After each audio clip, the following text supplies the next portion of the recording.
Ja, verstehe ich. Aber sie hat ja ihre Dissertation darüber gemacht, über das Thema.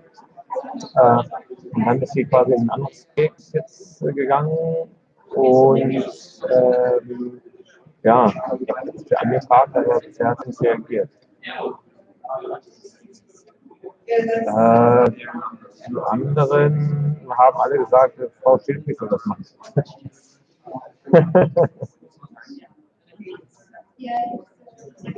Können Sie auch wohl direkt probieren, aber ich weiß nicht, ob sie im Urlaub ist oder irgendwas, weil normalerweise antwortet sie, aber ja, dann schreiben Sie nochmal direkt an. Mehr würde ich jetzt auch nicht machen.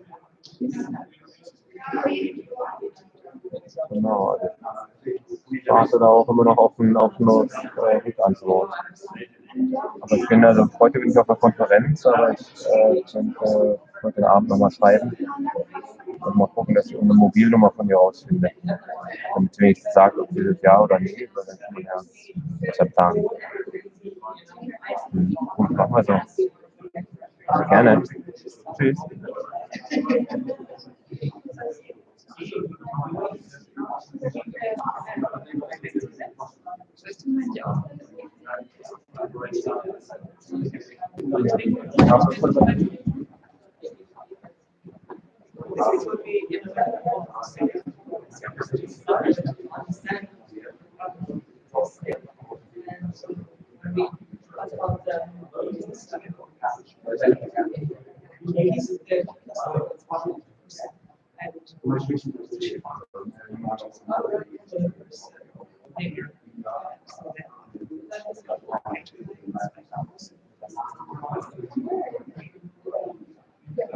Just to be on the same side. And we actually expected.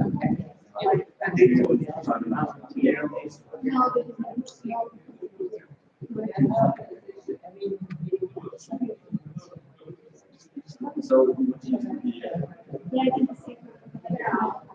think we have next now. I mean,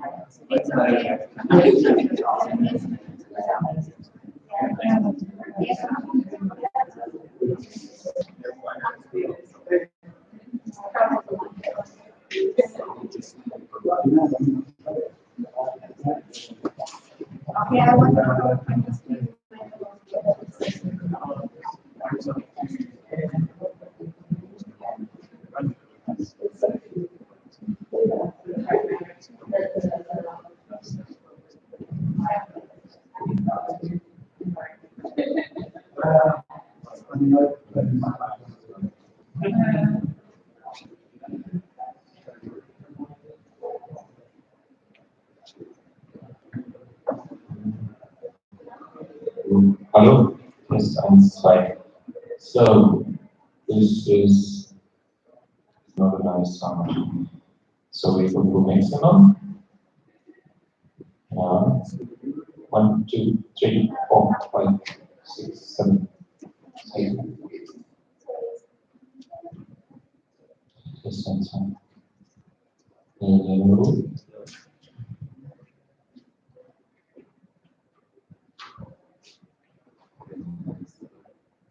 Test.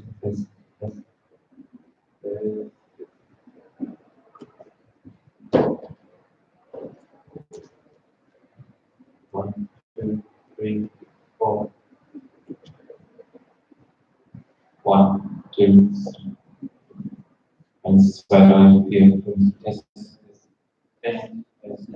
Test.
Ja.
Sometimes I have to add place.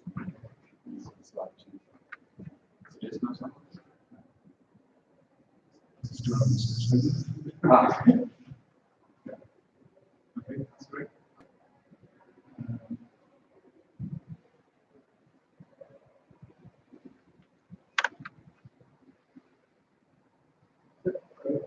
That's one responsibility is really okay.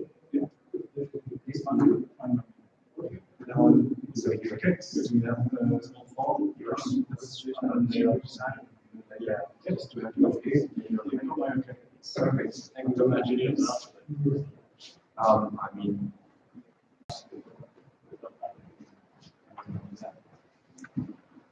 so are yours or your own? Okay, also der hat zugestimmt. Ja, du bist gerade online. Mal.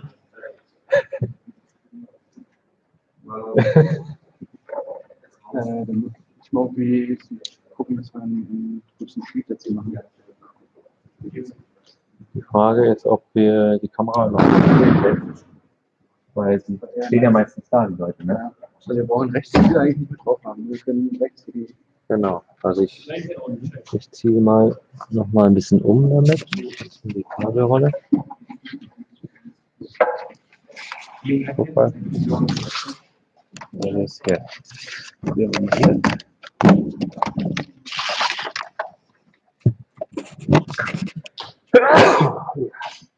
Jetzt den Sound nochmal getestet oder? Nee. Sound? Von der Kamera oder was? Nee, Ja, ja, ich habe den lauter gemacht. aber Wie aber? Der spiegelt das, ne? Weil es eigentlich eine. Ja, ja, aber nee, wer macht's denn richtig? Ja,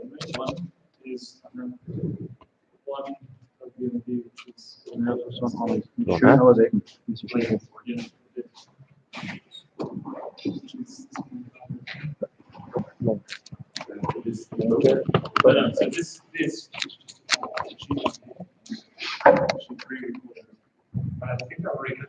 Ja? Ja, das ist okay. Okay, dann sollen wir gucken, darfst du dann hier sitzen und guckst, dass es läuft? You can also reduce the lifetime breathing event. Das läuft. Das wird dann mal durchlaufen. Okay, dann geh ich mal runter.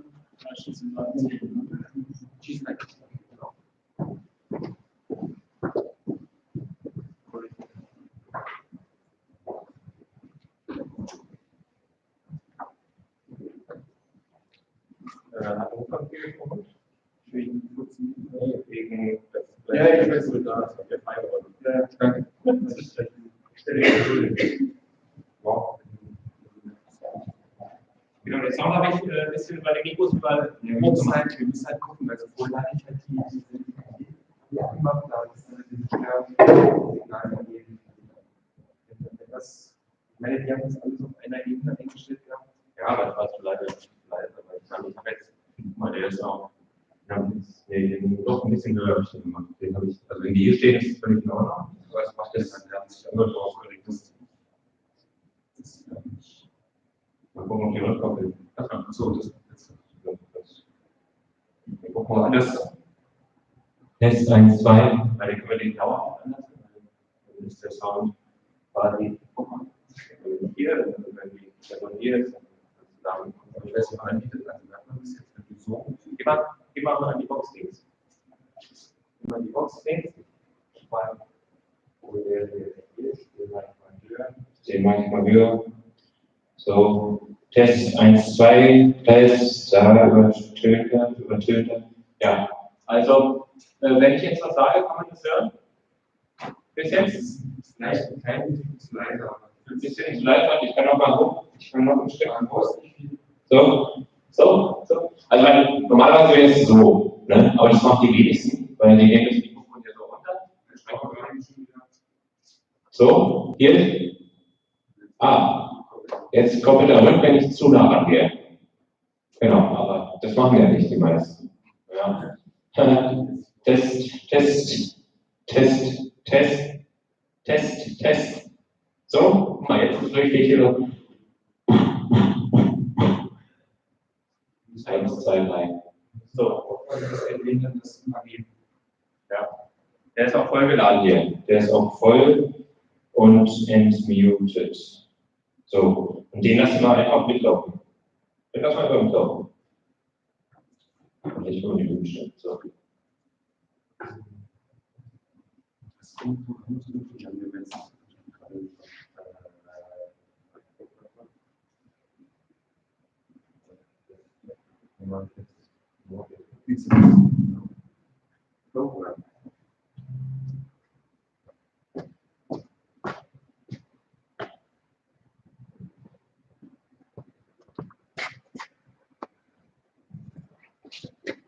Ich bringe jetzt hoch, ja? Ja.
Where all the because I don't know this because I took mine.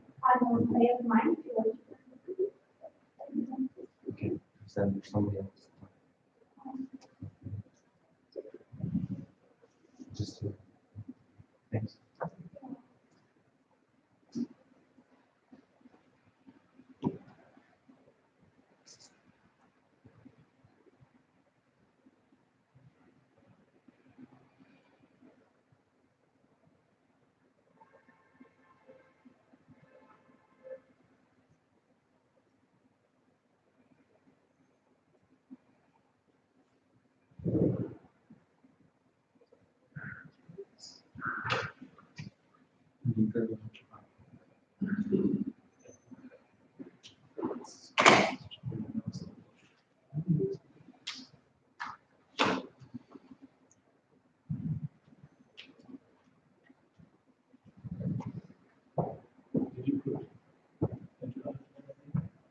Sorry, did you put that video?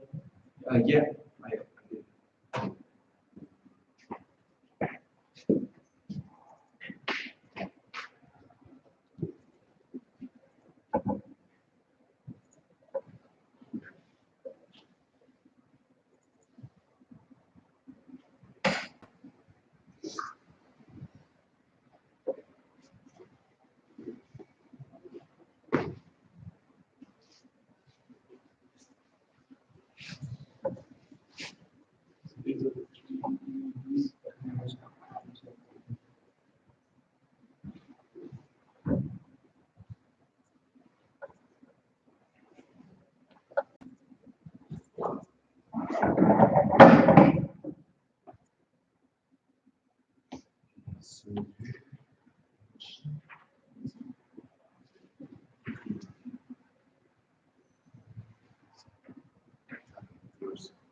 Yeah, let's do.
You can't see all the.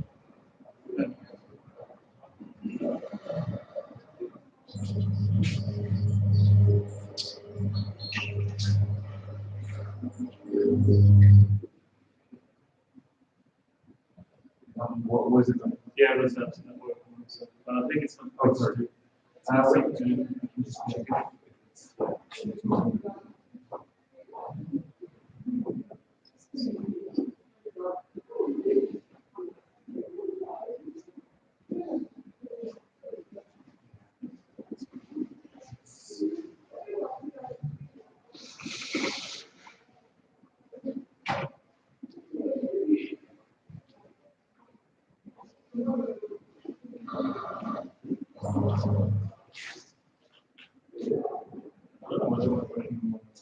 Okay, Because they're the because here I did it. okay, so we need to get around as well. Yeah.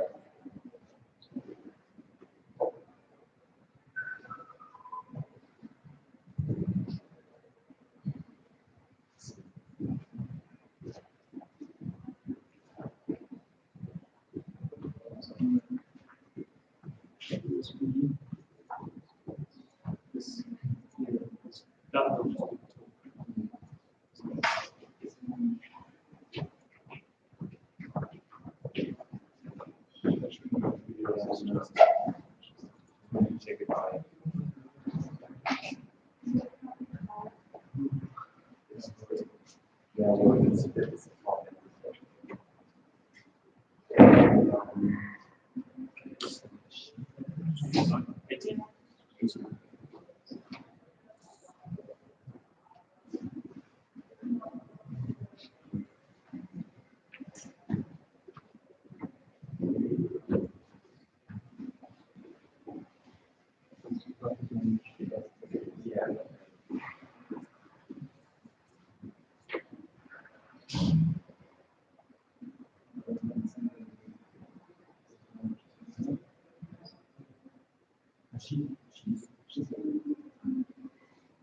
Hello, my name is Adriana Maldonado, and I'm a postdoctoral researcher at the Max Planck Institute of Animal Neglected Individuals.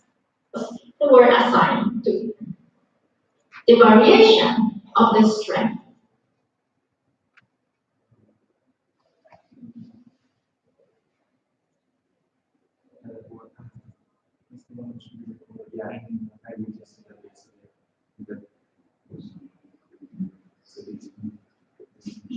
Hi everyone, I'm thrilled to be a part of this session, although I'm not there in Thanks.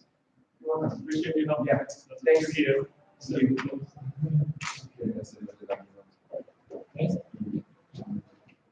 So, jetzt,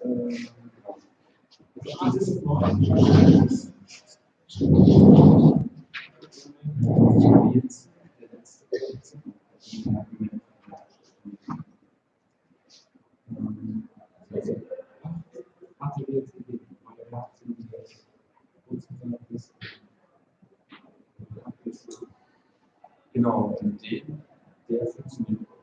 Den muss ich nur machen.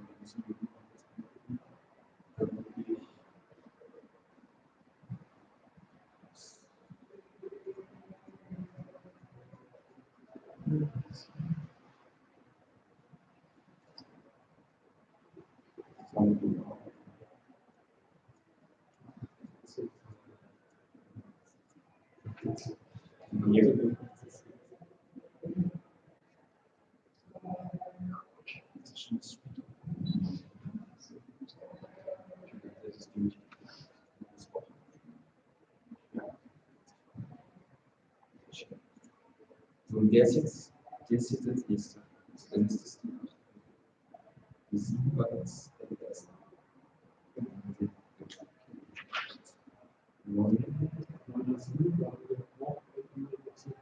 Ja, das ich habe die Vorbereitung jetzt nicht getestet.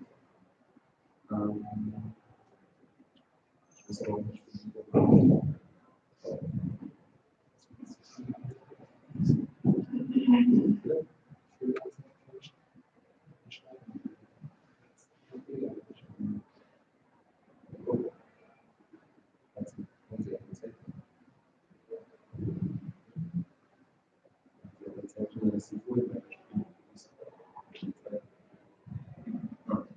aber eigentlich für sie, also ich meine eigentlich nicht, sie nicht, dass sie, also ich habe ja irgendwie die erste Stelle.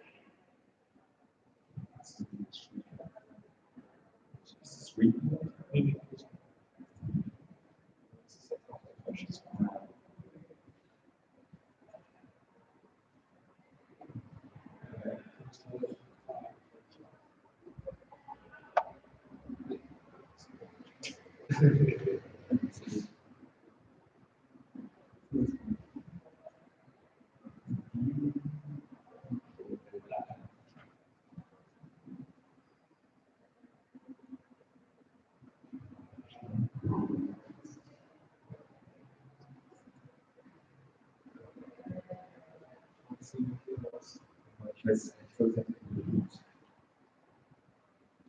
This is yours? Yeah. Yeah.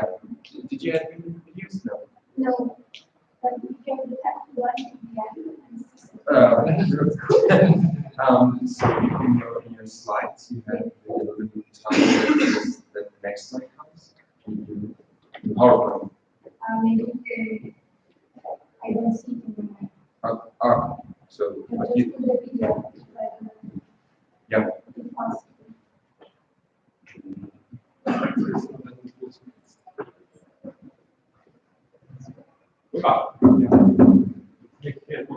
Ja, nee, ich habe von jedes Haus gewählt, aber Jedes, ja. ja, genau. Und Bist du so weit fertig jetzt? Dann gehen wir mal echt. ja, Mal Zeit. ich mache sie noch gut. Genau, dann gehen wir wieder.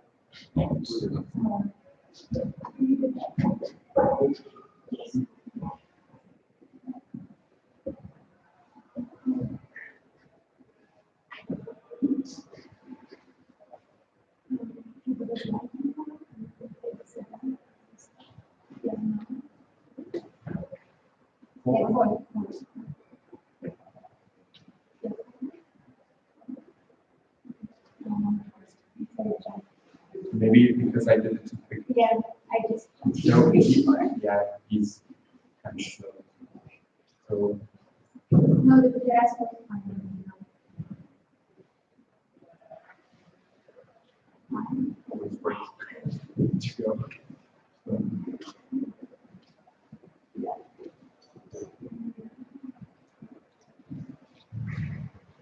Yeah.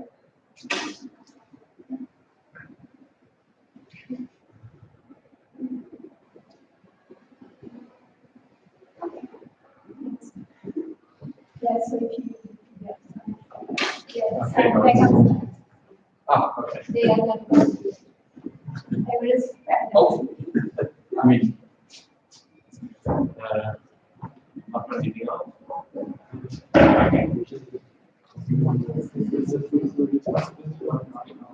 Ja, aber in der Closed Raum, da kann ja nichts groß ziehen. Wir müssen quasi die Dinger immer kurz aufmachen und dann aber über die Gänge.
so etwas.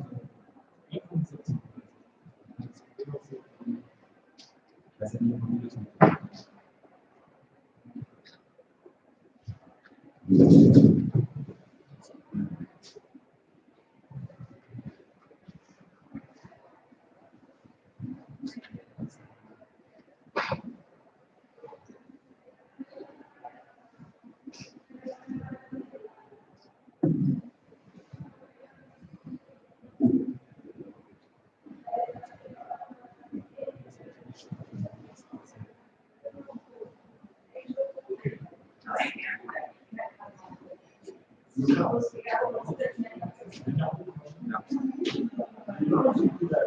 Actually, electricity. There is electricity there. Like there is a socket in this one. Now it is.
Yeah.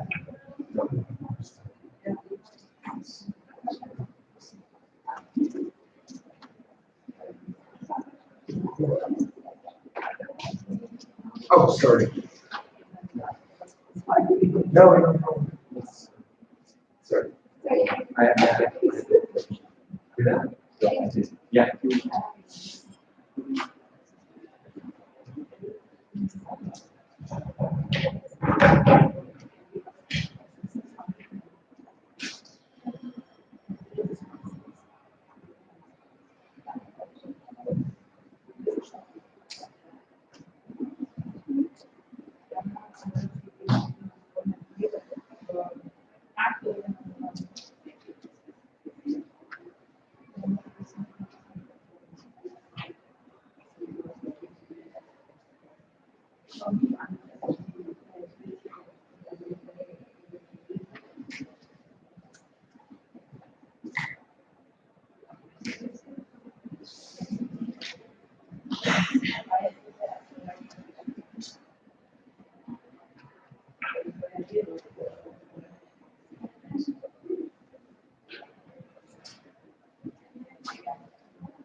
I would say it's a good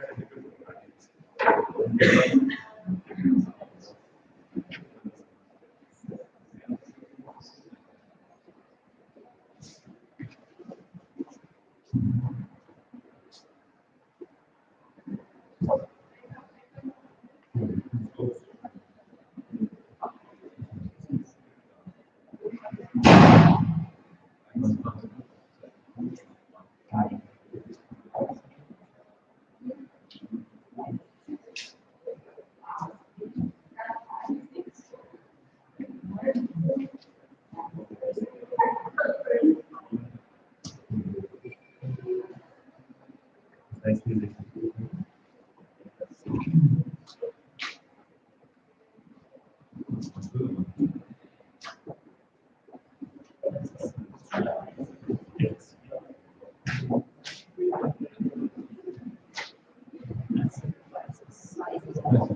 So,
literally walking across the ground.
And that's about the camera here.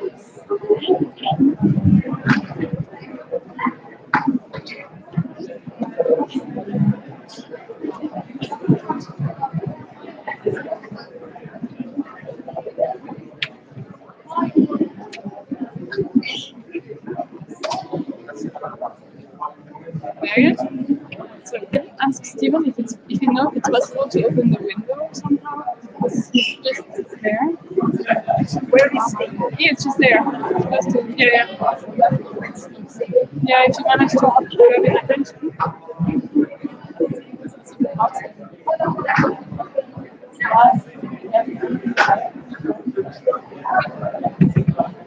It's possible to open the window, you know? Can you open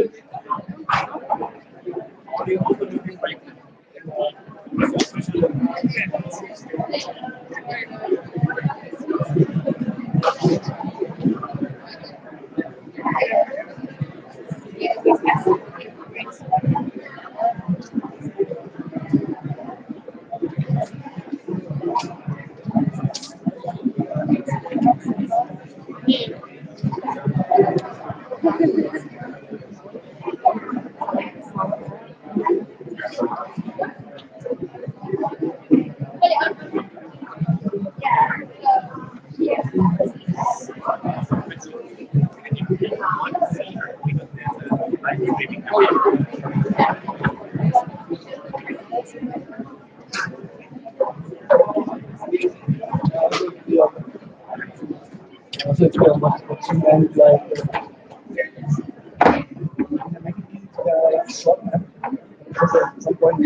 Good afternoon, everybody.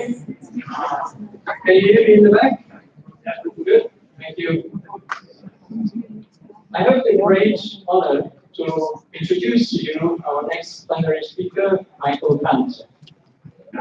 Michael has done his PhD at the University of Cambridge in Finland School. He then was a postdoctoral fellow at the University College London, at Cornell University in the US, and back at the University of Cambridge, before he became professor for evolutionary biology at the University of Exeter.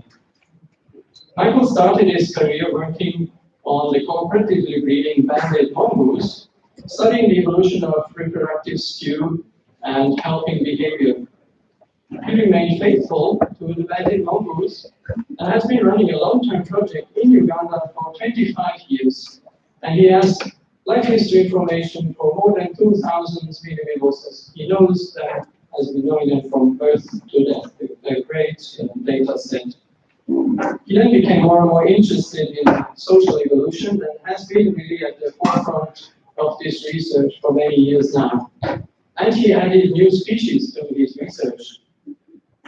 Indeed, what amazes me most about Michael is his versatility in terms of the species that he studies, but also the approaches, the concepts, and methods that he applies. He has been using removal experiment in paper wasps in the wild in southern Spain to study social evolution. So he's bringing the experiments into the wild and does it on wild animals. He developed theoretical models to understand reproductive skew and menopause and tested again these models using long-term demographic data from his mongooses in Uganda and from killer whales in the US. He is also developing theoretical models to establish evolutionary principles of war and peace, and again tests these using his own data on intergroup conflict in mongooses, in humans, and in paper wasps, I believe. So the only thing one could have blamed him for not doing is lab experiments, but actually he also took care of this because he recently started a lab experiment study on primitive termites. So quite clearly, Michael does not shy away from complex and sensitive questions. I'm really interested to see with what he's going to surprise us today. Thanks very much for coming.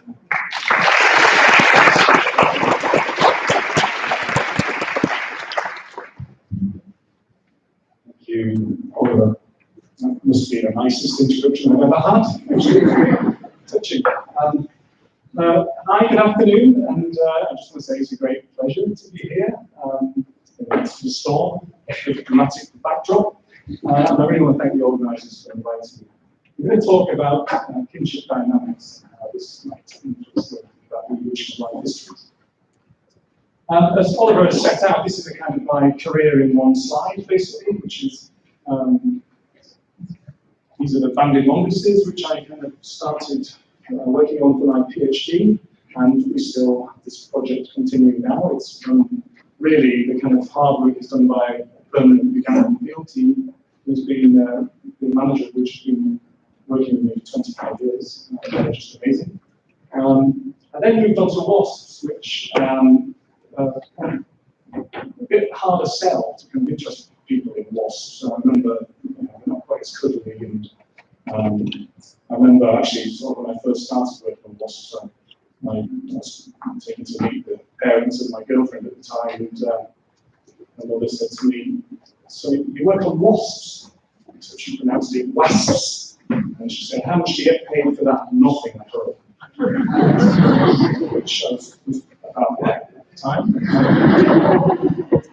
And then I went back to Cambridge and I was kind of working on reproductive skew theory with Rufus Johnston and became interested in the idea that actually reproductive conflict, which is the kind of thing that we focus on in studies of eusocial insects and also social mammals, was kind of missing from the way that we think about the evolution of our own social system. And then when I went to Exeter, I had this fantastic opportunity to be invited to work with this amazing project on killer whales, which I'm going to kind of talk mainly about the kind of post-reproductive lifespan theme this one.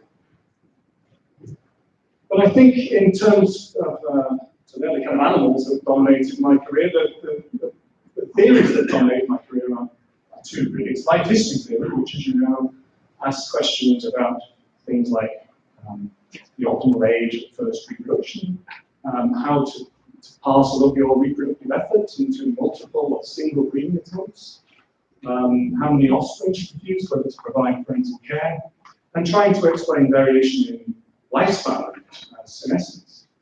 This is Jonathan the tortoise, who's on St. Helena, who's 187 estimated, but actually could be older than that and could have overlapped with Napoleon, who died in 1821 on that island. And this is a Greenland shark, which is currently estimated to live to about 400. Females become reproductively mature, around 150 years old. And this, of course, has great sort of interdisciplinary interest because of our interest in the processes by which we senesce. The other big theory, of course, is kin selection theory, which initially was focused on trying to explain the evolution of altruistic behavior, but I think more broadly now, it's proven to be a really kind of powerful tool to understand the evolution of social structures and also conflict behavior, the other side of the coin from cooperation. And has also, one of the kind of coolest ideas of evolution biology, I guess, in the last 20 or 30 years is the idea that explaining how cooperative teams emerge from selection acting on selfish units might explain the evolution of biological complexity from replicating molecules all the way up to human societies. That's a very exciting idea. So there's kind of two theories that have interested me, and like most great scientific theories, they have some beautiful mathematics associated with them. That's the Euler-Lotka equation, which kind of gives the relationship between fecundity and survival and fitness in stable populations. They're the two sort of parameters. Here's fitness, which is a kind of implicit, R has to be solved implicitly. You can't say it's solve this equation for the instantaneous rate of increase, the version of fitness in this model. But it captures really nicely all of the trade-offs that go on between survival and fecundity. Because everything has to add up to one. So you increase certain things like fecundity, usually it's a trade-off with another component of that expression. And of course, kin selection theory has great work done by Bill Hamilton and the beautiful Hamilton rule, where we think about the indirect fitness consequences of social traits, and we think about the direct fitness consequences of social traits. And this Hamilton rule allows us to work out whether selection behavior is spread about traits or not. So this kind of life history theory, this is just one equation involved in life history theory, of course, but really it's beautifully dynamic because it's specifying age-specific rates of mortality, fecundity, and the relationship between them. It gets us to think about trade-offs between what goes on early in your life and what goes on later in your life. But it's asocial. It's kind of it's great for flower beetles. You know, it's not got any social structure built into it.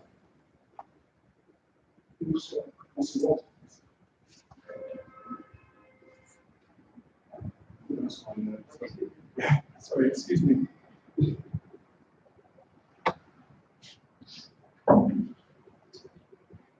On the other side, on the other hand, Hamilton's rule is all about sociality in your social environment, but it's static. The costs and benefits and degrees of relatedness are assumed to be fixed. And I think what we need to do is to try and take in and integrate these two approaches to try and end up with something, a theory that is both dynamic and also takes into account the kind of social structures that are very important for the animals living in family groups of the kind that we studied. Families change, so relatedness changes across the lifespan. Some individuals die in your group, and others are born. Some individuals leave the group. So the composition of groups varies in predictable ways, depending on some key aspects of their demography. This is an early study showing this by cooperative cichlids, Neolamprologus, in Lake Tanganyika, by Michael Dvorsky's group, decay, showing that there's a decline in relatedness that helps us to breed actually relating status to male and female genes. Costs also change across the lifespan because reproductive costs change depending on the kind of fitness you stand to lose at different stages of your life, which can be very different for young versus old individuals. And the benefits that you can confer also change across your lifespan. Most obviously, in cases where the benefits that are conferred require the development of a skill or passing on of some cultural wisdom, where older individuals will tend to confer much greater benefits for the same given unit cost. than younger individuals. So I want to talk first of all about the motivating case to try and take the first steps. I'm not trying to sort of claim that I'm integrated these two great theories, but I think there's a way to start to take baby steps towards the goal.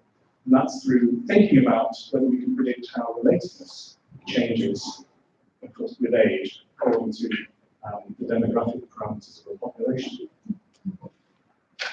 And then I'm going to talk about the kind of test that we've done to try and test this model, some other applications, and then sort of where I think, just some basic ideas about where I think it would be interesting to focus attention next.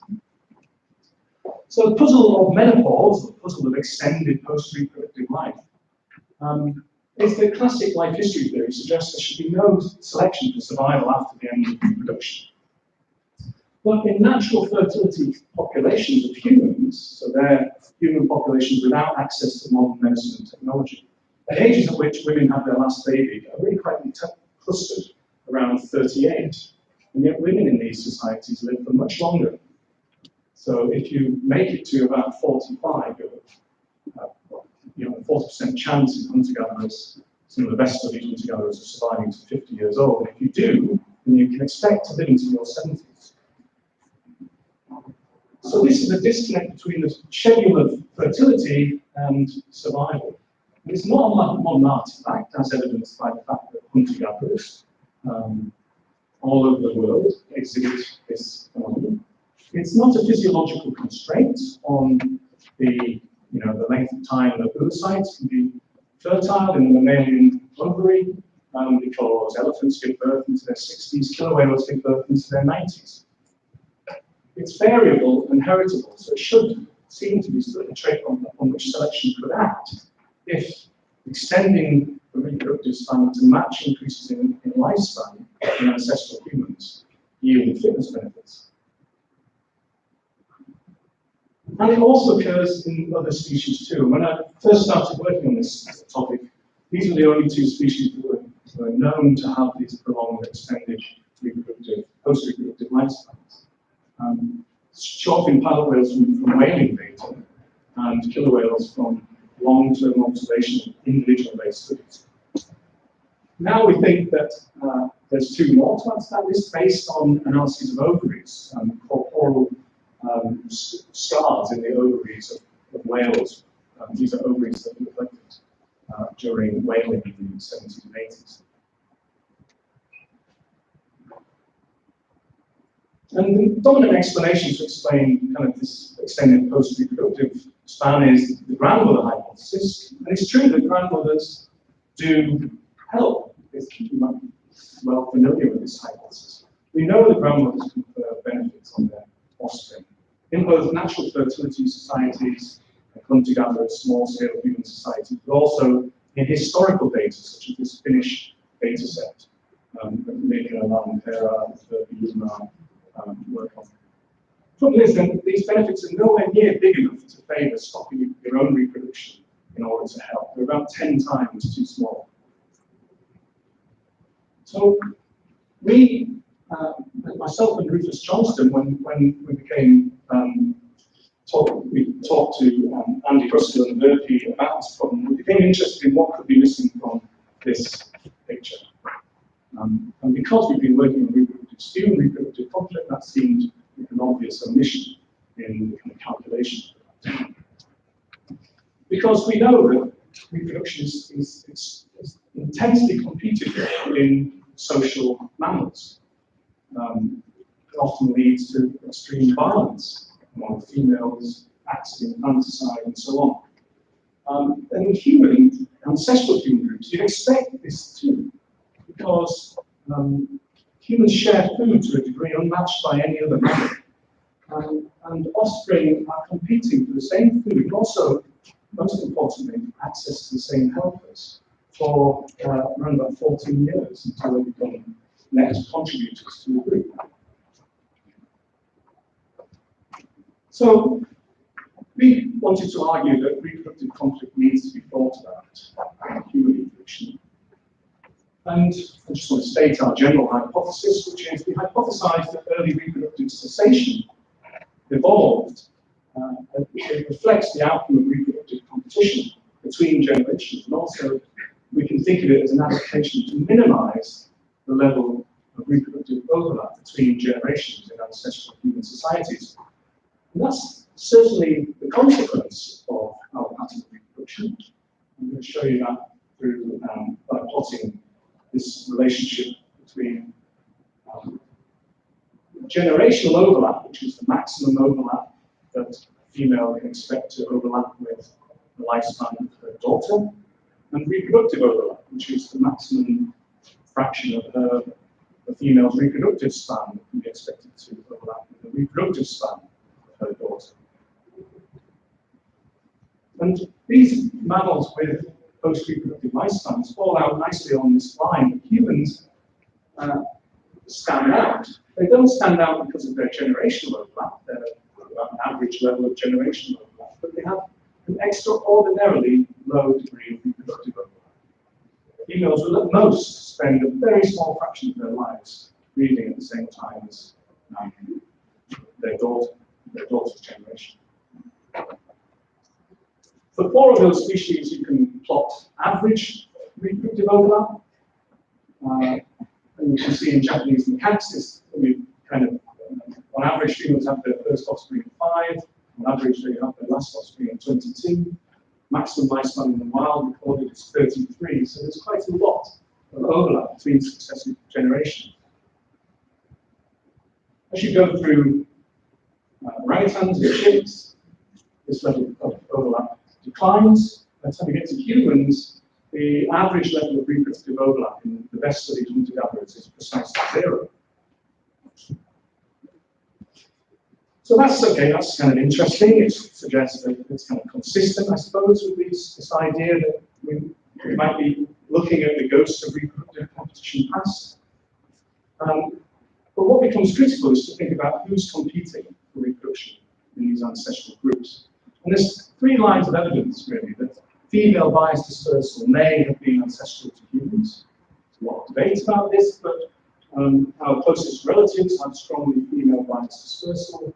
There is DNA evidence, which is much argued about, which suggests a higher rate of female dispersal, about 8 times the rate of female dispersal than male dispersal, if you would compare patterns of variation in mitochondrial DNA versus the Y chromosome. And in hunter-gatherers, I can just say it's very common to have female transfers. There is also lots of flexibility in hunter-gatherers, it's very true. So it's not definitive evidence, but I think it's a reasonable assumption to explore what happens when you get competition occurring in systems where ancestrally dispersal is female biased. So we made a little 2-player model of this, and here's a sort of a younger generation female coming into the group. We're assuming female dispersal, and there's a sort of established mother, the older mother, her mother-in-law, if you like. In those situations, you get this interesting relatedness asymmetry. So if faced with a decision of whether to produce offspring or to help the other breeder, then the younger female has nothing to gain by helping because she's completely unrelated to anyone else in the group. The older female, by contrast, has much to gain from helping because she can help to produce grandchildren through her son. Older females are related to younger females' offspring, but not vice versa. So we did a formal model which predicted actually that older females should stop breeding when the next generation starts breeding. And that's what we found in the data. I'll just mention some tests of that later on, but the main thing I want to focus on is not reproductive conflict, but the general principle that patterns of demography will determine who interacts in social groups. So, in long-lived animals, I've written relatedness to other group members will change with age depending on dispersal, mortality, and mating system. And these kinship dynamics will act as a consistent molding force on the evolution of life history. In our simple model, we only had 2 players and 2 age classes. And essentially, you started off at 0 because you were unrelated to anyone in the group. And when you move into the second age class, you are related through the offspring produced the summer. It's all driven by relatedness to males, because daughters disperse, and daughters don't hang around in the group. We wanted to know more generally, can we build a model that predicts the effects of demography more generally on patterns of relatedness? And to do that, we need to use an inclusive fitness model which can take into account population structure. And these were on hand because of this kind of new wave of kin selection models that came along in the early 1990s, pioneered by Peter Taylor, based on this classic population genetic framework that Cyril Wright introduced in the early 1930s. And in these models, you assume that there's an infinite number of islands, as they're called, where on each island you can specify the number of breeders, males and females, and you specify rates of dispersal and rates of immigration, and rates of mortality within the group. So if you disperse, you go to one of these islands miles away. So it simplifies everything, because you will never interact again with the dispersed. And immigrants are always completely unrelated to you. By specifying the demography, then the relatedness emerges as a property of the model, rather than you coming along and specifying what relatedness is. And that allows you to explore the effects of these demographic parameters on the strength of kin selection across the lifespan. So that was what we wanted to do. Our aim was to understand how demography affects kin selection. It was our model. I'm not going to go into the details. I'm going to show you a cartoon. But the output that we're interested in was the relatedness of female aged A to other males and females in the group. So here's our infinite patch structured population, 3 males and 3 female breeders per group. And these are us specifying the phases of our life history. Breeders mate at random within a patch to produce many offspring, and each offspring could be equally likely to be derived from the mating between any male and female within the patch. So it would be those two. There's also a probability that we can specify that the offspring is fathered by a male from a different group. And then you get dispersal, where each offspring, you can specify the probability of dispersal for males and females. Then you get death of adults and competition to replace them. So these offspring, which have been mixed up by dispersal, now compete on equal terms to try and replace the adults in the group. After which, anyone who doesn't get a breeding position dies, and then the process starts again.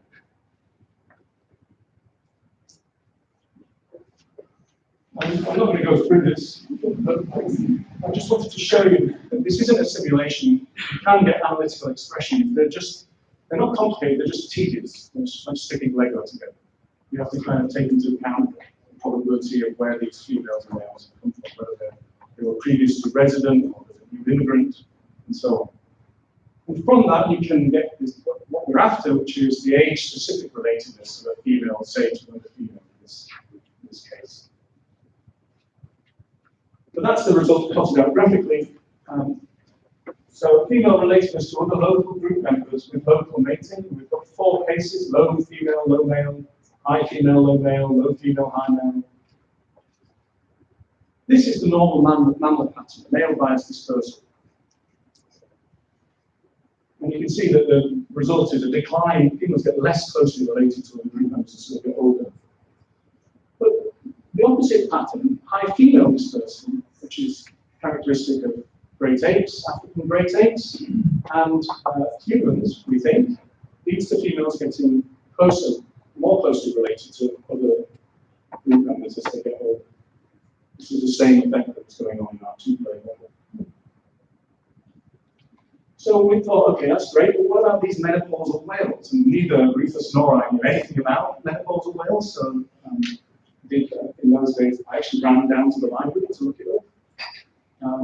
And it turns out that there is something to explain. They do fall off this line. And they have an unusual but different demography. Resident killer whales feed mainly on fish. short fin pilot whales, mainly on squid, but they both have this mating system where neither sex disperses when mating occurs between groups, between pods. So we can kind of go to our model and look at the patterns of non-local mating. This is the one that we want to try and predict kinship dynamics in killer whales. And again, this unusual demography has the consequence that females get more closely related to the group members as they get older. We could solve for the costs and benefits that you would be willing to impart on the group members as a function of age in only three kind of representative demographic patterns: typical mammal, the ape case, and the whale case. And in the ape and whale case, we get selection for harming of the local group members when you're young and helping when you're old. So we argued that humans and toothed whales are predisposed to evolve menopause and post-reproductive helping as a consequence of their unusual demography. Okay, so that's the predictions from our 2010 paper. Since then, there's been various attempts to sort of test this at various levels. I'm going to talk about humans first because there are some attempts to look at patterns of relatedness. Do they match what we predicted? This is the Mosuo Society in Sichuan province in China, which has a very unusual dispersal system where 3 generations of brothers and sisters will stay in the same communal house, and husbands live with their mothers and visit at night. They call walk-in marriages. They walk over, but never stay and then go back. So essentially, they're like killer whales. They live in pods. Don't mean to offend any Mosuo people here or anywhere else, but that's the same in the abstract. It's the same as a killer whale pattern. So this is what we expect. This is what was reported, and again, obviously that's quite a nice match. I'm not aware of any similar data just for the female bias dispersal pattern, but there is an attempt just recently this year in Philotrans to pull together what's known in all of these, in as many of these societies as possible, and test the basic prediction about whether do immigrants become more closely related to other group members as they get older. And that's the general finding of this Herculean effort to pull all this data together this year. And the other way you can test our model, going back to the reproductive conflict idea, is to test whether there is indeed reproductive conflict between generations, and whether it's more severe in the in-law case. And that's there's evidence for that in this remarkable Finnish data set. It's research led by Virpi and Mayhem. Usually it's really hard to test this prediction because this is the overlap, this is the distribution of first generation children and grandchildren. And that overlap there, they're the offspring we're trying to test whether they suffer from reproductive competition. Humans are so separate in their fertility pattern. There's so much separation between generations, it's actually quite hard to find pregnant grandmothers. But we would argue that's the ghost of reproductive competition. And an interesting paper by the same group actually has shown that not only reproductive conflict, we might need to think about helping conflict that occurs even further on down the line. Conflict between grandmothers and great-grandmothers.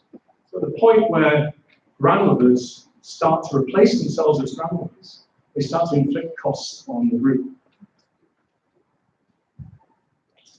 But the human case remains controversial. It's like stepping into a minefield working on humans.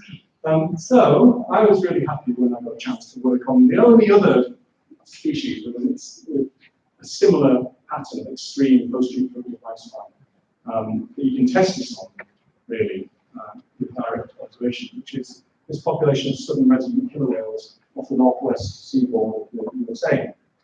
And I have like 45 years of data. I was invited to join this group that was led by Aaron Croft at Exeter, Dan Franks at York, Lauren Brent at Exeter, and Michael Weiss, a PhD student at me and Darren's who's doing great stuff too. But the project was started by this amazing man, Ken Barkham, who's in his 80s now. He started it in 1974, and there's been continuous. They've just kept incredible, detailed individual ID records based on fin, dorsal fin patterns of these whales.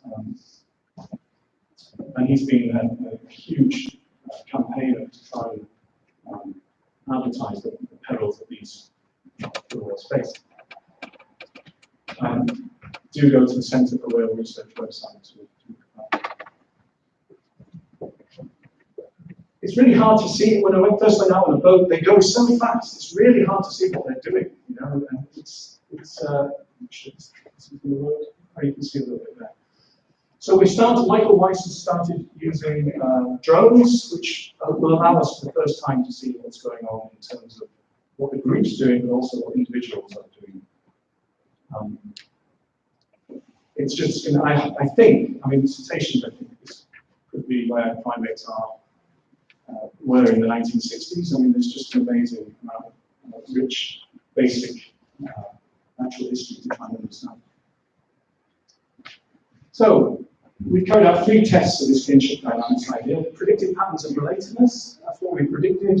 This is what we found. And up to the point where they actually enter menopause, it's a really good fit. We didn't, in this model, we assumed there was no menopause. And of course, when we saw the data, we realized that when they stop breeding, it should decline again, because their sons will be dying. And there'll be a decline driven by the declining relatedness of males. It's a nice example of where the data can kind of stimulate further advances in the theory. We also predicted that there should be sex-biased help. Mothers should be more likely to help their sons than their daughters, and that's because in our model, it's relatedness to sons that's driving the increase in relatedness. That's because females are born in groups that definitely do not contain their dad, and then relatedness increases as their brothers accumulate around them. That didn't seem quite right at the time, but we were surprised to learn that actually there was some anecdotal evidence that mothers spent more time with their sons and their daughters. And weighing data has found milk in the stomachs of short-fin pilot whales up to the age of 4 to 6 in females, in daughters, but up to the age of 13 in males. And I think this would be deserving of more exploration. It's a remarkable pattern.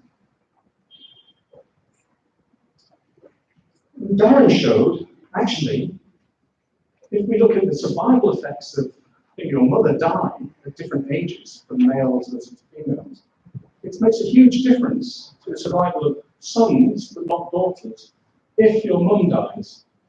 So here's these lines kind of bifurcate at 15. We're looking at the consequences of having a mother die at 15 for sons, 15 for daughters. It doesn't make any difference to the daughters. And also, again, at 35.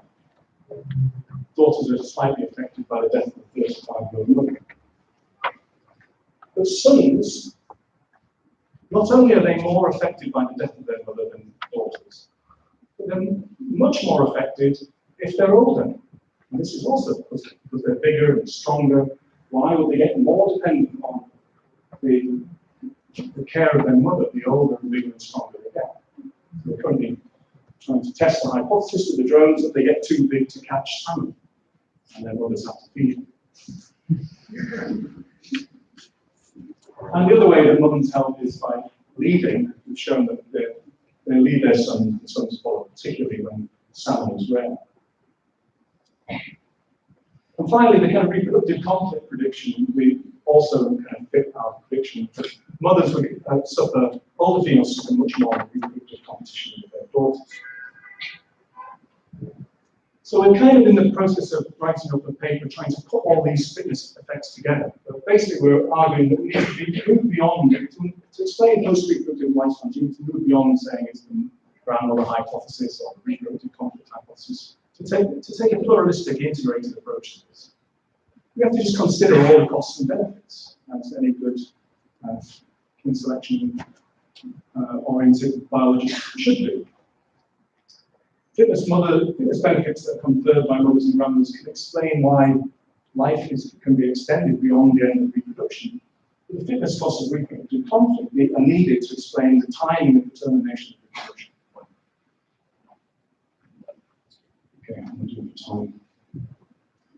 time. This is for the future, really. With that drone data, we can extend our kinship dynamic models to predict patterns of behavior of helping and harming. And there's also interesting sort of data showing breaking of offspring.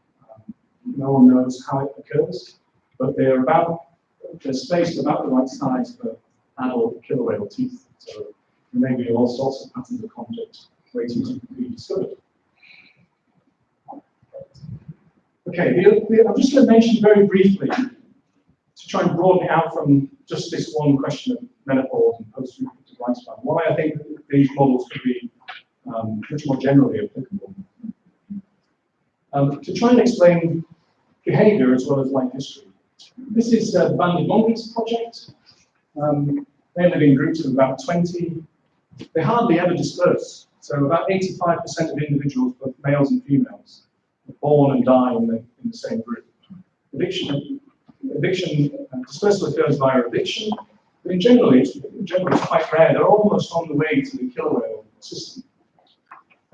And there's a problem there because as groups get older, the moment they're founded when females get thrown out. A lot of males come and join them and they start a new group. So at the beginning, all breeders are unrelated to each other. But then no one leaves, so they get progressively more related, and inbreeding becomes a real problem. And Hazel Nichols and Faye Thompson have been exploring the consequences of this change in relatedness with age, group age and what these old groups do is the females tend to leave the groups looking for extra group mates. And that causes all sorts of chaos in our population. During the chaos of battle, scientists filmed a lucky female from one group mating with a male from the other.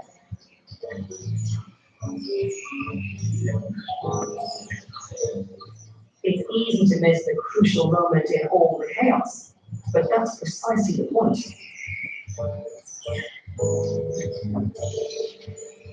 The courting pair are using the battle action as a smokescreen. These star-crossed lovers slink off into the bushes unnoticed.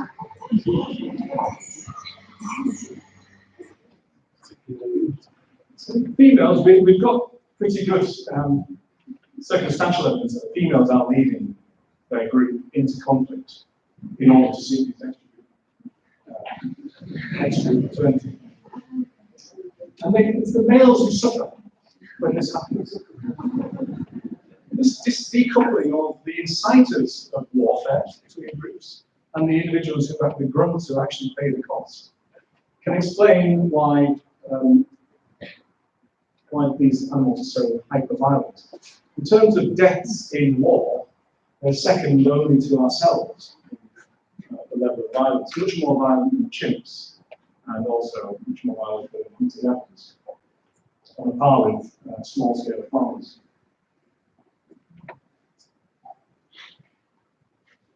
What we really want to do is to be able to show that females are leading their group into conflict, and that's why we need to employ drones, which we're just piloting at the moment, to try and sort of, that would be the clean sheet to explore. Okay, so I'm going to close just by kind of summing up where I think there are some interesting areas to do some good theory and other applications. This kinship dynamics forces us to think about this Hamilton's rule and think about age-specific relatedness, benefits, and costs, and whether they change in predictable ways, or even unpredictable ways, and how we should be plastic to those changes, I suppose. This is no longer really Hamilton's rule, so we don't know what that is. It hasn't really been worked out very well to take into account these changes because there's all sorts of interesting complexities. For example, it may be that the help you provide is realized after you're dead, as we have shown in the banded monkeys.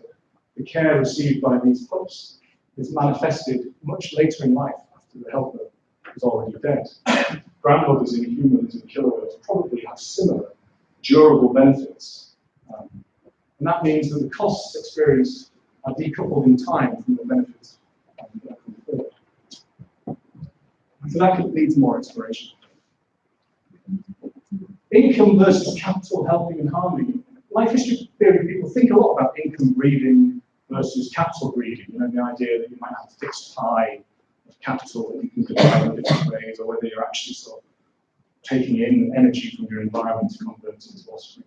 No one ever really thinks about that in kin selection models. The idea that if I help an individual when I'm young, I might have less to help individuals when I'm old. And senescence. It seems like an obvious kind of extension, I think, to try and put this population structure into models of senescence. Rufus has been playing with that already. There's a classic sort of way of measuring the strength of selection that Hamilton introduced in 1966, where you kind of perturb either survival or fecundity and look for the effects on R, the intrinsic rate of increase. Rufus has shown that kin competition exacerbates this Hamiltonian senescence. And it's particularly the case for X-linked genes, interestingly, because X-linked genes behave like a haplodiploid system. So you might predict from that that, sorry, this is age versus effective age, so the strength of selection that would be commensurate with a different age.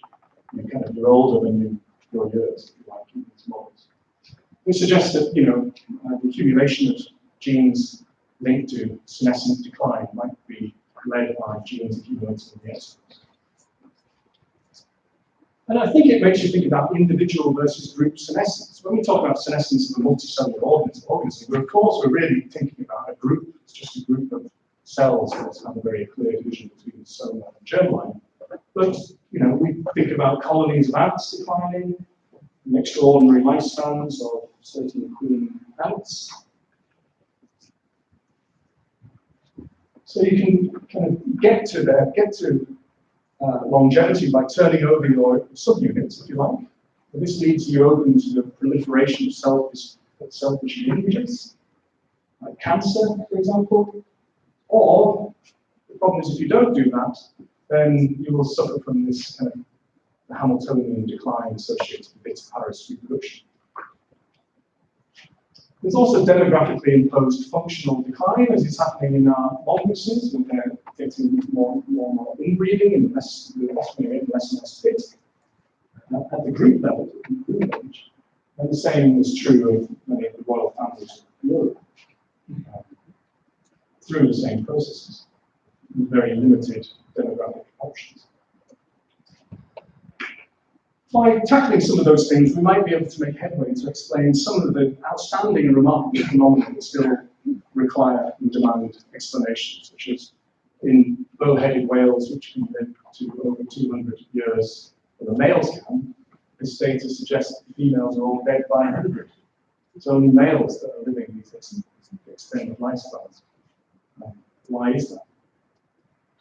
Males live longer than females in bears, beaked whales, and also in banded mongooses as well. The oldest male we've ever had is 12, the oldest female is 9. And what excites me about this research is the idea that these features of our life history evolved long before any of the huge radical developments in technology and agriculture, and persist with us to this day. So this idea that evolutionary biologists might actually be able to contribute usefully to understanding how we exist right now. So I'm going to stop there. Thanks for your attention.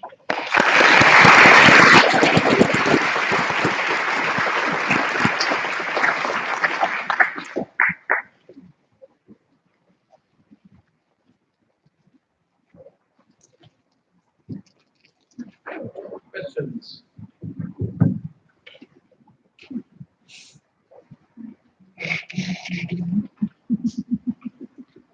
Can you get the microphone here?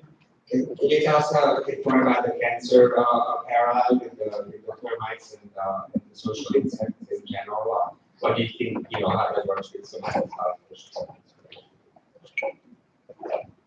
Yeah, I think this is kind of a long time ago since I was chatting with Rufus about this. I mean, the question that motivated me in that score was just how long should a worker live in a social insect? I was looking at sort of paper wasp societies. And that's just an interesting question. If you perhaps say you might think that the dominant, the queen is in control and is designing this system to be placed at certain in a certain rate, shaped by things like the failure rate, the need for redundancy to keep the group going, and so on.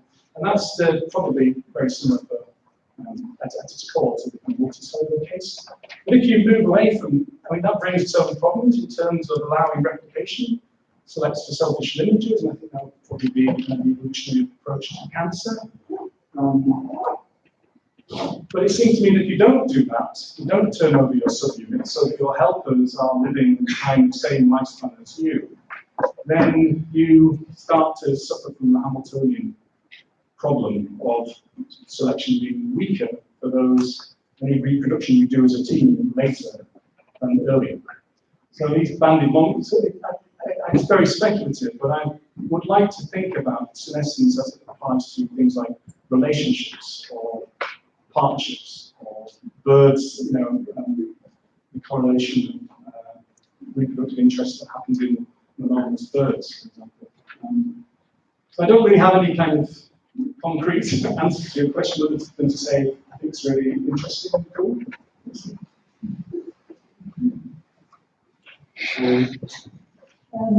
I'm quite interested in wild dogs and several mammal species, and it occurs to me, why don't females go for secondary dispersal?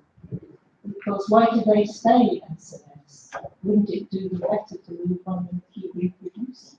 In banded monkeys? In banded humans, in wild dogs they do. In wild dogs they do, yeah. I think in the banded monkeys, I think that, females will fight like hell not to be evicted, because groups are evicted. I showed you that in fights, females don't get killed, males do. But if females do get evicted, then they get hammered by everyone until they find a group of males that are willing to leave egg and join them. The costs of dispersal are really high. Hard to measure because we only see the success stories, the ones that get kicked 20 kilometers away and then disappear, we suspect are being killed. But as far as we know, there is no secondary dispersal.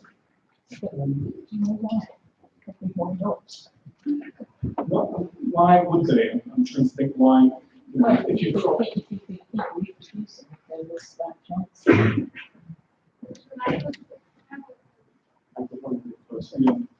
I will just say that the reason why I think females live shorter lives than males is because males are in a queue.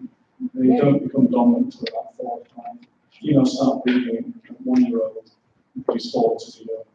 And so I think that it's that queuing that selects for their eggs and males. That's the working hypothesis. But I haven't really thought about something like this. So maybe I can chat to you about this.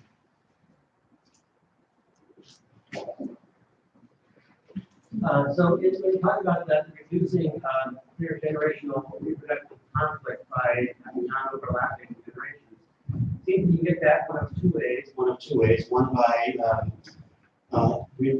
terminating reproduction. The other one is by delaying reproduction. So does your model say anything about age of first reproduction, or could it be used to say anything about that? I wonder if you could comment on that.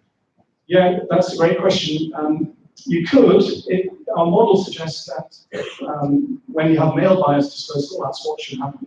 Because if you look at the reproductive conflict between older and younger females, the older females are predicted to win that conflict in male when dispersal is male bias. The other case, where it's female bias dispersal, gives the younger generation a decisive advantage, at least in the models, about who's going to back down in the face of reproductive competition. So for the male dispersal case, you would expect there to be some, you'd be seeing a signal of that competition in the age of first reproduction.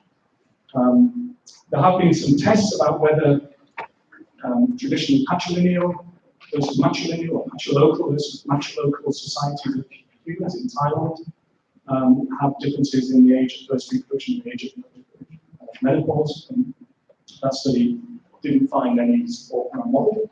But I would take issue with certain things about the time. But it's a great question. I think that, yeah, so I would like to look for it in other animals that have male bias dispersal and are interested in social. Well, I think you could look at spotted hyenas. Actually, I would be really interested to see what you would predict for a system where you have coos where younger daughters can take over from their mother and be better at reproduction from then onwards.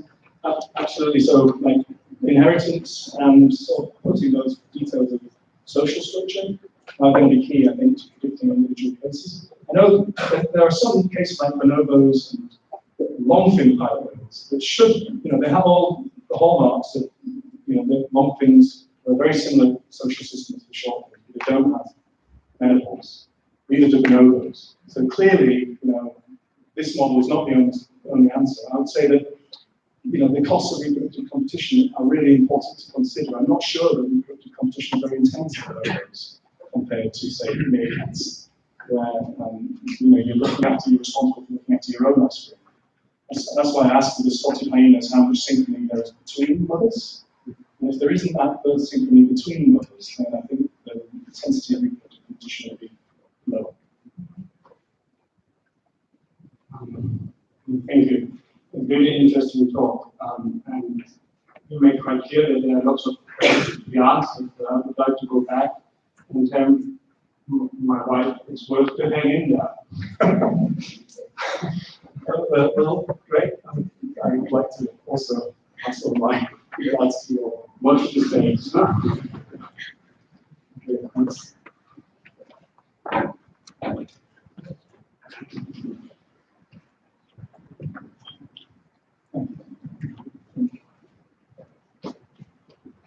You mentioned the typical mammalian dispersal pattern, but that there are these other species. So what explains the variation of that level and what dispersal system you have?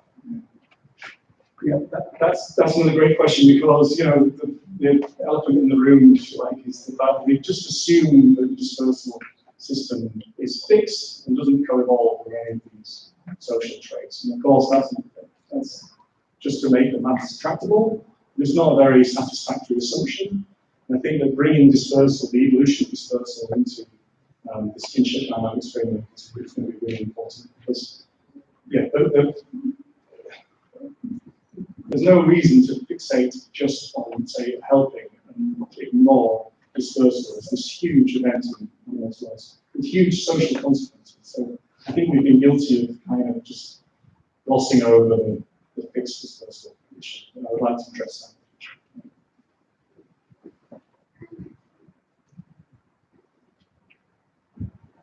No questions? I have one other one. We talked about bonobos, and I was wondering whether you have any observations suggesting that mothers help their sons to reproduce, which seems to happen in bonobos. Yeah, so I saw Martin's survey paper this year. So that sets bias care. That does fit with our models that we expect giving female bias dispersal, females to be directing care towards their sons rather than their daughters. So there is an interesting discussion at the end of that paper about why. Okay, we've got some of the predictions that match this framework, but not menopause.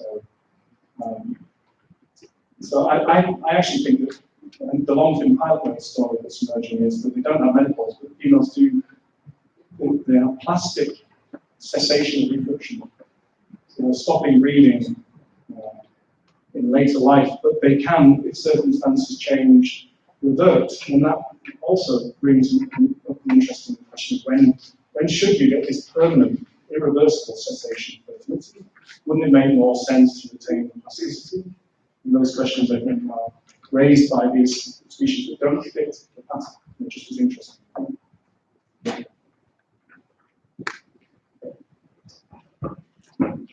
No more questions, so thank you very much again. Thank you.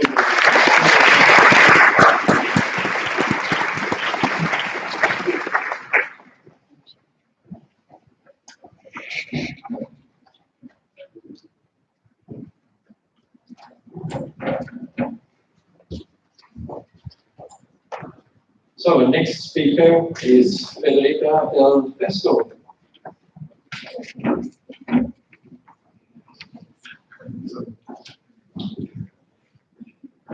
Okay, welcome everyone. I'm Federica, and today I'm going to speak about the fitness benefit of male-male sociality in wild guinea baboons. Multi-male association and male-male bonds are associated to important fitness benefit in numerous mammalian species. And multi-male group and alliances in context of inter-group competition can be associated with benefits for males, such as joint female defense in horses, lower likelihood of takeovers, such as in red-footed beavers, or even higher male reproductive success, as reported in male bottlenose dolphins, geladas, and Amadeus baboons. And in multi-male groups, the strength of male-male bonds can be associated with higher rates of coalitionary support in several mammalian species. And enhanced coalitionary support can be associated with rank ascension in species such as Assamese macaques and chimpanzees, ultimately resulting in enhanced male reproductive success. In this project, we were interested in investigating male-male sociality in wild guinea baboons. And this is because we wanted to study how these dynamics play out in a tolerant multi-level system. But why are male guinea baboons such an interesting study model? Males are philopathic, they maintain high level of spatial tolerance, form affiliative relationships, and support each other via coalition. However, rates of aggression between males are extremely low, female takeover rare, and male present no clear linear dominance hierarchy. And this does not completely fit with the theoretical framework that has been developed for other species. So to conduct this study, we collect data at the CRP Scientific Station in the Nkolokoba National Park in Senegal, where we observed two groups defined as parties of wild guinea baboons, and where we collect behavioral observation of 24 adolescent and adult males, collecting focal follows and ad libitum data. And we also collected the data on genetic relatedness and maternity by sampling and genotyping all males, females, and offspring of our two study parties using 24 polymorphic autosomal microsatellite markers. And first, we were interested in the patterns of male-male sociality, and namely, if male guinea baboons form social bonds. And here we asked if affiliative relationships between males were differentiated, equitable, and stable over time. We then wanted to investigate the relationship between kinship and male-male sociality, and here we tested if strongly bonded males were more related on average. We were then interested in the short-term benefit of sociality by first investigating if there was a positive link between bond strength and coalitionary support occurrence. So if enhanced coalitionary support was occurring between strongly bonded males. And lastly, we wanted to see if sociality between males was associated with short-term reproductive success for males in the form of higher number of associated females and higher number of silent offspring. And coming now to the first results regarding the patterns of male-male sociality, we found that relationships were differentiated, that were equitable between partners, and we found that top partners, so preferred partners, were stable over a 4-year time period. Due to time constraints today, I will only present a fourth of these 3 results. We use the dyadic composite sociality index to measure the strength of dyadic affiliative relationship. And as you can see in the histogram are our DSI scores. They represent weak to strong relationships. And as you can see, we have a distribution that is highly skewed And this indicates that male-male guinea baboons present differentiated affiliative relationships, with 22.4% of dyads having a DSI score above average. Next, we investigated the link between kinship and male-male social bonds. And as we predicted, as you can see in the box plot, dyads composed by males that were strongly bonded had higher estimated relatedness compared to dyads composed by non-strongly bonded males. However, if you look at the ranges of this to distribution of estimated relatedness, you can see that they highly overlap. And this indicates that kinship influences some bonds, but not others. We then look at the link between sociality, so strength of male-male social bonds, and coalitionary support. And in the scatter plot, you can see the DSI score on the x-axis that represent weak to stronger bonds. And on the y-axis are the added coalition rates. And as you can see, dyads with stronger bonds were more likely to support each other in coalitions. We then looked at the short-term male reproductive success, and as I say, we were mostly interested in the number of associated females and the numbers of sire offspring per male. And here we look at two main predictors, bond strength and number of strong bonds per male. And what we found is very different from what was presented in the introduction and what was found in many species, because we did not find that either of these two measures of male sexuality was positively linked to the number of associated females and the number of sire offspring. Surprisingly, and contrary to our prediction, we actually found a negative effect. And this scatter plot represents this negative effect, and you can see that social bond strength was negatively associated with the number of associated females. Because this result was very puzzling and not really in line with our prediction, we decided to perform a post-hoc analysis in order to investigate one possible factor of influence, and namely the effect that the number of associated females have on the time male can spend socializing with other males. And therefore, here we were specifically interested in male time allocation. And as you see in the scatter plot are the number of associated females, and we look at the effect of the number of associated females on the proportion of time males spend socializing, so grooming and contact sitting with other males. And what we found is that higher number of associated females resulted in less time invested in male-male relationships. So what did we learn? Our results on male-male sociality show that male guinea baboons have strong, equitable, and stable bonds, and this contributes to results in the literature showing that male-male bonds can develop in species characterized by stable male coresidence and relatively low contest potential. Our results on kinship parallel those in chimpanzees and vampire bats, where male-male bonds and cooperation between males was reported both between kin and non-kin dyads. And also show that familiarity might play a more central role in shaping patterns of male-male sociality in wild guinea baboons. Similar to the result reporting for several macaque species, guinea baboons present enhanced cooperation between strongly bonded males. However, we did not find a positive link between male-male sociality and male reproductive success. And this shows that in certain cases, male-male sociality may be sustained without increases in short-term reproductive success. Our results are in line with theory arguing that male-male social and cooperative strategy may depend on male-time budget and mating strategies, including pair bonds and year-round breeding. In fact, in wild guinea baboons, stable male associations, combined with the non-seasonal reproduction, the fact that male-female interaction occur regardless of female reproductive state, and that pair bonds are maintained without male coercion, all suggest that in this species per bond might require item investment from the male side. And in fact, our results show that higher number of associated female results in less time investment in male-male relationship in this species. And with this, I thank you for your attention, and I thank all the people that collaborated with this project and all the funding agency. Thanks.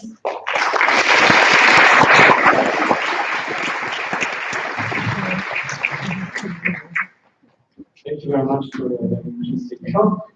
Do you have time for questions?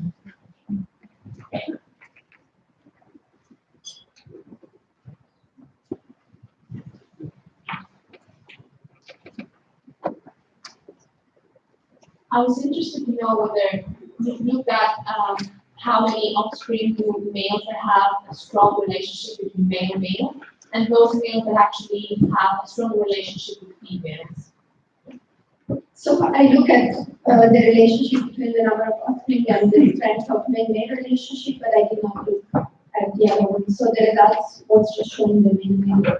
Okay, yeah, I was just wondering if maybe it's interesting because it seems to be a trade-off, male-male or male stay female. So the interesting thing is that when we look at paternity, so they have a reproductive unit, so similar to the one that unit of Andreas couples.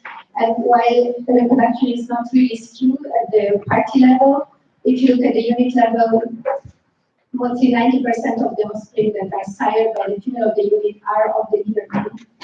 So these pair bonds are quite beneficial for them because most of the offspring are actually forbidden offspring. So, but differently than in Amadryas, these associations are not maintained through a coercion, so male really interact a lot with female, and female are much more independent respective to Amadryas, so it might be that there is also a component of female choice here, and so the male need to kind of invest more in response to that female. Thank you.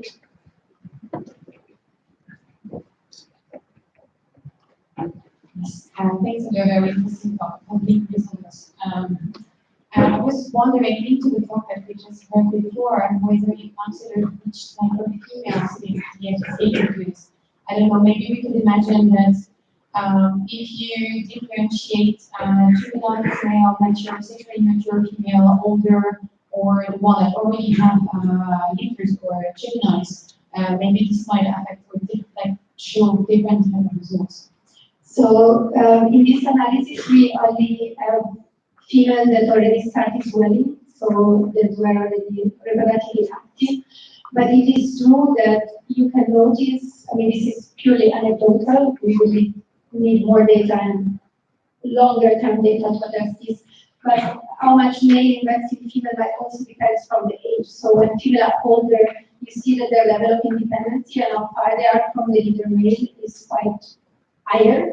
So it can be that also the time investment of male change depending on the female stage, even in adulthood, even within adult female. So if they are just having the first infant or the second, or they are older. Yeah. But do you think also that depending on the number of bonds, male-male bonds that the female will have, that this might affect which female they get access to? That they could get access to female that are more. I think there could be an element of male choice in both sexes, but I do not think that the strongest component would be which male are you bonded to. I think it's more between the female and the male, because female are having an influence in intersexual relationships. So it's not about which female they want, but it's also One more question, Jonas? Actually, two very short ones. One is the overall positive benefit then for the group that there is less aggression in the group? Otherwise, I don't understand the concept. And the second is, do you have any hormone levels, like testosterone levels from the males? So maybe in the time that they don't spend with the other males, testosterone is low. So I reply first to the second question. We have hormone data are not analyzed yet, but it's a future project. Yeah, so we have now glucocorticoids and testosterone. And regarding the first question, so I do understand what you say, then we will have the benefits. Of course, you need to interpret my study with a pinch of salt because it's based on just few years of data. So it can be that when you analyze actually the entire reproductive life of this male, actually you have a beneficial effect. And the other thing is that this relationship might also be beneficial for actually the follower males because they stay in a unit as a follower male and they might inherit the female from the older males. So there are many components, unfortunately, that we could not analyze in just as time shot, but very interesting in the future, for example, to see if these male strategies, both in male-male bonds and in mating, are actually influenced by age, because it could also be that benefits for male are rather occurring early or later in life, and they actually constitute in establishing a unit earlier or losing your unit later in life. So this we could not address yet. Okay, I think we'll stop here. Thank you very much again.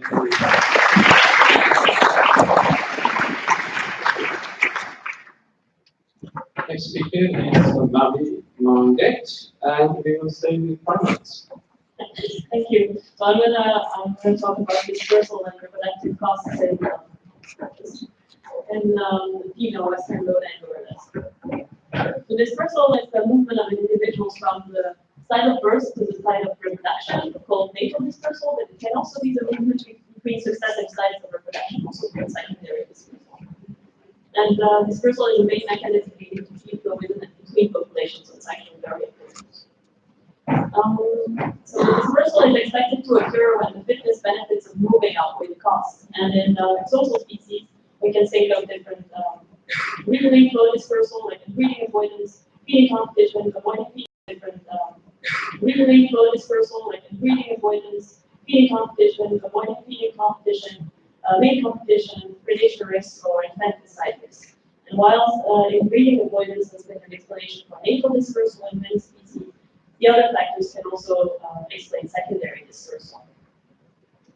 So in mammals, female secondary dispersal, already Michael already mentioned that female dispersal is not common in mammals, it's usually male bias, but that female secondary dispersal is even rarer and only occurs in a few species, like equids, pure horses and zebras, gorillas, some tropical bats, and some stangers.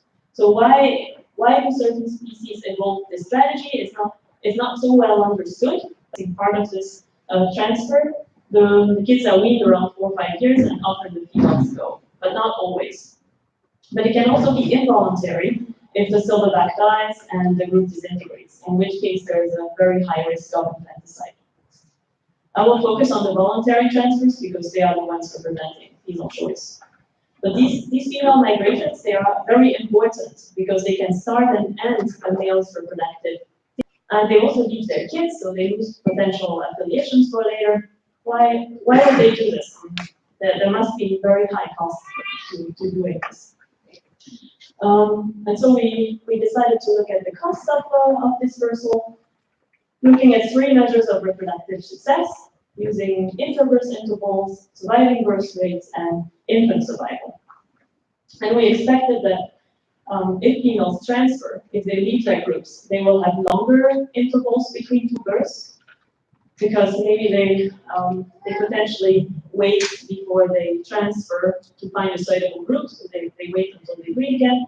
And if they manage to transfer right away, after weaning of their offspring, they may also have reproductive delays because they need time to integrate in the new groups and potentially having aggression from resident females, etc. But we also expect that they would have lower surviving birth rates if they transfer multiple times in their lives. They potentially have a lower number of surviving offspring. And then, but then if they have costs, if they disperse, they do it, they must also have some cost of staying in the group if it's not a suitable group anymore. So we didn't just stop at the cost of dispersal, we also focused on what are the costs of staying in the group. And for this, the strongest hypothesis was that you would leave a group if your male, the protector male, is not strong enough and is not able to protect you and your kids anymore. And so we looked at the male competitive ability, and we used for that the proxy of male teenager lengths, We could have used age, but we have estimates of age, and the tenure was a bit more accurate, so we focused on the tenure.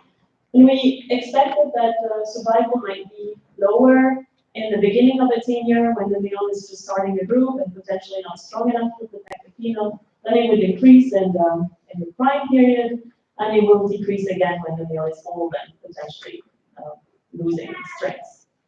So overall, they will have lower infant survival in the beginning, at the end of their tenure. But then we could also think of group size, like I mentioned earlier, that secondary dispersal could be influenced by feeding competition and predation risk, etc. But we so far haven't found an effect of group size in low emperors or mountain emperors on reproductive success. So I controlled for it, but we also didn't find an effect on it. I'm not going to focus on this so much. So in order to answer these questions, we use data that were collected at a swampy clearing of Mbili in the northern Republic of Congo. These clearings, they are openings in the forest where gorillas gather to eat the vegetation. And you can have up to 10-15 groups in a clearing at the same time if it's a fruiting season. So you can have a lot of interactions, a lot of groups, meetings, etc. And you can see a lot of gorillas. And they were identified individually since 1995. We have 20 years of data. And it's still continuing now, but I stopped there. And we have in the database around 500 gorillas that were all identified individually, including 230 infants, 100 adult females, and 36 different reproductive groups. And we've observed so far 150 secondary transfers. So now coming to the results, are there any costs of dispersal? If you remember, we expected that we would have longer intervals between births if the female is transferred. And this is what we found. If we looked at the interbirth intervals between a surviving offspring and the next, we have a average longer interbirth intervals of 5 months if the female transfer. And we found more or less the same pattern after the death of an offspring. Then there we have around 9 months longer intervals. So yes, there is cost of dispersal or longer intervals between two births. When we focused on the surviving birth rates, we expected that it would be lower, and we found the same. So you have the number of transfers on the x-axis and on the y-axis the surviving birth rates, and you see that it decreases with the number of transfers. So this is actually translating into one surviving offspring every 7 years if you never transferred, and it goes down to one surviving offspring every 17 years if you transfer 4 times. So suddenly there are some costs there, and you need 10 years longer to have a surviving offspring after 4 transfers. You see these are averages. But so yes, there is also cost there. Now looking at the cost of staying, if you are in the male in this specific time as a tenure. And first, before I go into the results, I just wanted to remind you what the tenure actually is. It starts when the first females join the silverback, and it ends either when the last female leaves the silverback or when the silverback dies and the group disintegrates. And so gorillas have very long tenure. We found now we have 20 years of data, and some groups have longer tenures that are longer than 20 years. So we used 2 measures. We used the last tenure and the remaining tenure. Often we either do the beginning or the end, and with that we can have a good picture of what's actually happening during the tenure. We didn't find anything for the elapsed tenure, so females didn't seem to have lower infant survival at the beginning, seeing that males are probably strong enough when they actually start a group. In Western lowland gorillas have a very long solitary periods before when they probably gain the strength. And when the females join them, they must be strong enough. So apparently there was no effect of being in a group with a young male. So I'm going to focus on the ending tenures. And when I looked at everything, we found that we have infant age on the x-axis and probability of survival. And we found that it was very strong that if your infant was born more than 5 years before the end, you had 60% survival. So this is quite high in a wild population. But if the offspring was born less than 5 years before the end, it suddenly dropped to 20%. But this is 80% mortality. This is very high. So we thought, okay, this is probably due to all the group disintegrations and then the risk of infanticide that the females face. So we took a step back and we decided to only look at the tenures that ended when the females transferred, and then the males were alive. So surprisingly, we found the exact same thing, a little bit less strong, but still that if your infant was born 5 years before, more than 5 years before the end, you would have 70% survival, and it dropped to 35% if your infant was born less than 5 years before the end of the tenure. And the male is still alive, so somehow there is no direct risk of infanticide when you transfer to another group with your unweaned offspring. So there must be something else going on, and the males may lose their strength, they're not able to compete anymore, and then infant mortality is a lot higher. So again, lower infant mortality at the end of the male tenure and not at the beginning, so the pattern looks more like this. So as a quick summary, we found cost of dispersal. We also found cost of being with an older male. So dispersing is costly, but then staying is also costly. So at the end of the male tenure, the females are faced with a dilemma. Do they transfer and they have reproductive delays, or do they stay and they have higher infant mortality if the male loses strength and potentially dies? So should they stay or should they go? And we have this little cost-fund calculations to find what actually they should do, and we found that they would still gain from transferring up to 3 years reproductive delay if they could avoid losing an offspring if the male dies or if he is at the end of the tenure. So it really seems like they should leave, especially since the observed delays was between 5 and 9 months.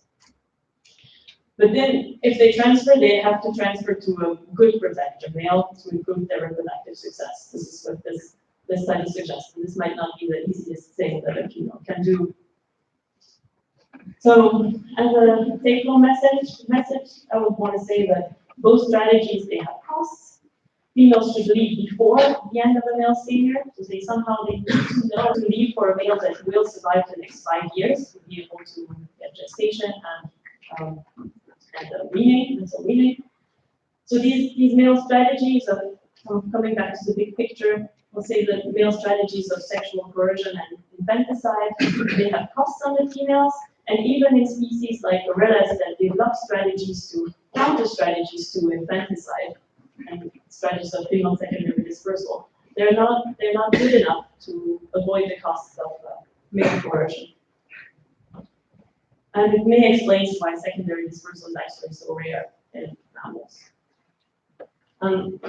This paper, this study was published 2 weeks ago, so in behavioral ecology and social biology. So if you want to have a look and know more, please have a look. Thank you.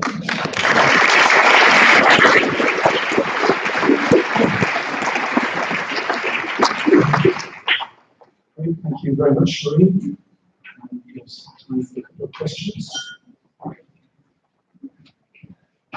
Yeah, we'll take this one first, actually.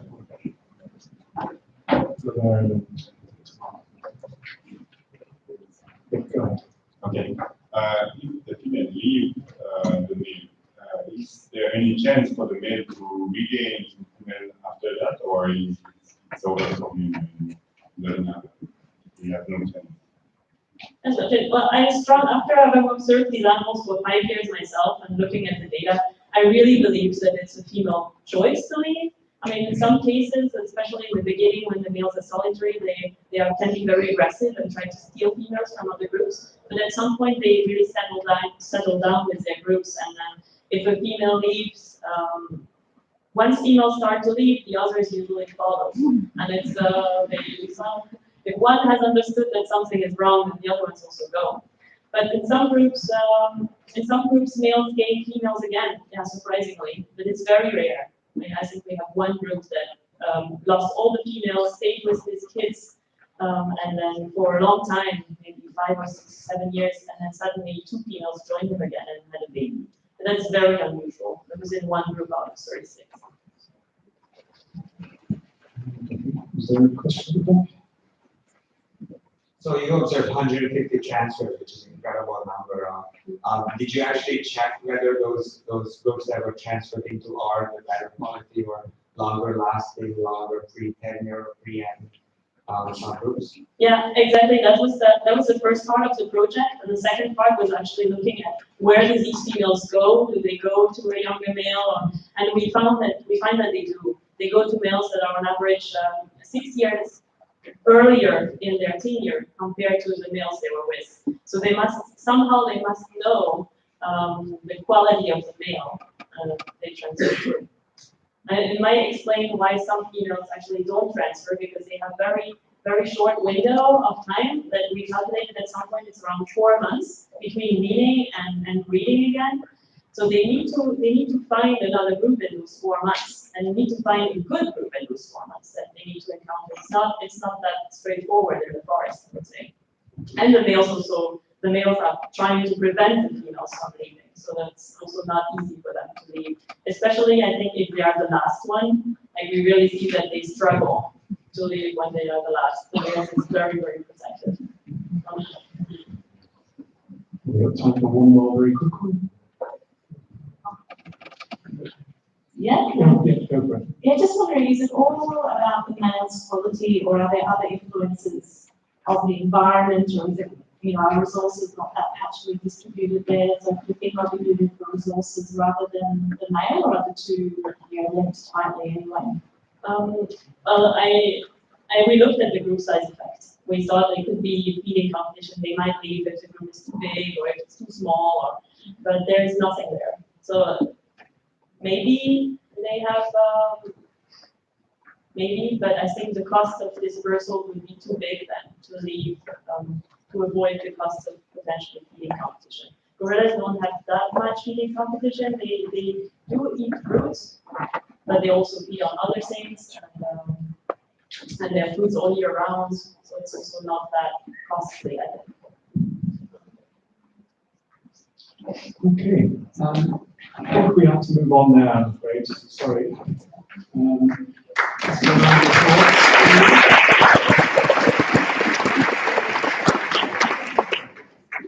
Now the next talk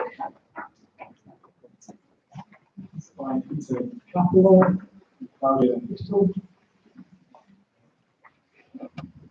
Great, thanks Mike, and also thanks to Marie for this great talk on dispersal, which sets the scene for our little contribution here, which actually addresses yet another aspect of dispersal that has not been mentioned in the two previous talks, but also, as I will argue, in the existing literature.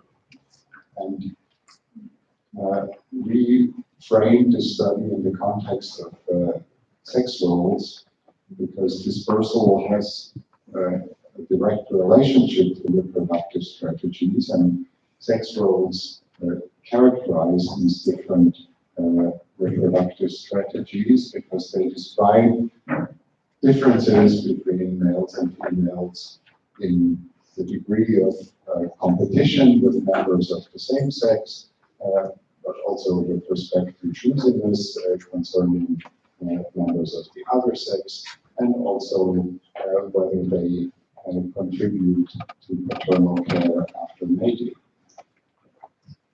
And in developing his theory on sexual selection, Charles Darwin made an interesting observation that you can see here that has been much underappreciated, if not ignored, because he actually observed the importance of the proportion between the sexes to vary systematically among species, and that there's also some variation within different seasons or different localities, and that this should have consequences for the intensity of sexual selection within species.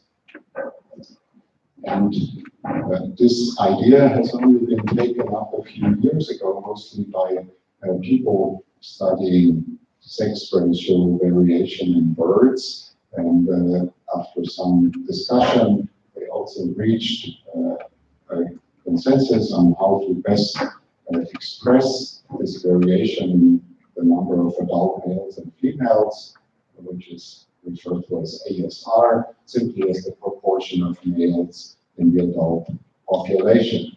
As I said before, there are a number of interesting studies that you may have seen, mostly on shorebirds, exploring variation among species in the ASR and their consequences for aspects of sex roles. And here's just an example of the most recent one of these papers, looking at the relationship between the adult sex ratio at the bottom, that is highly variable in these shorebirds, and the proportion of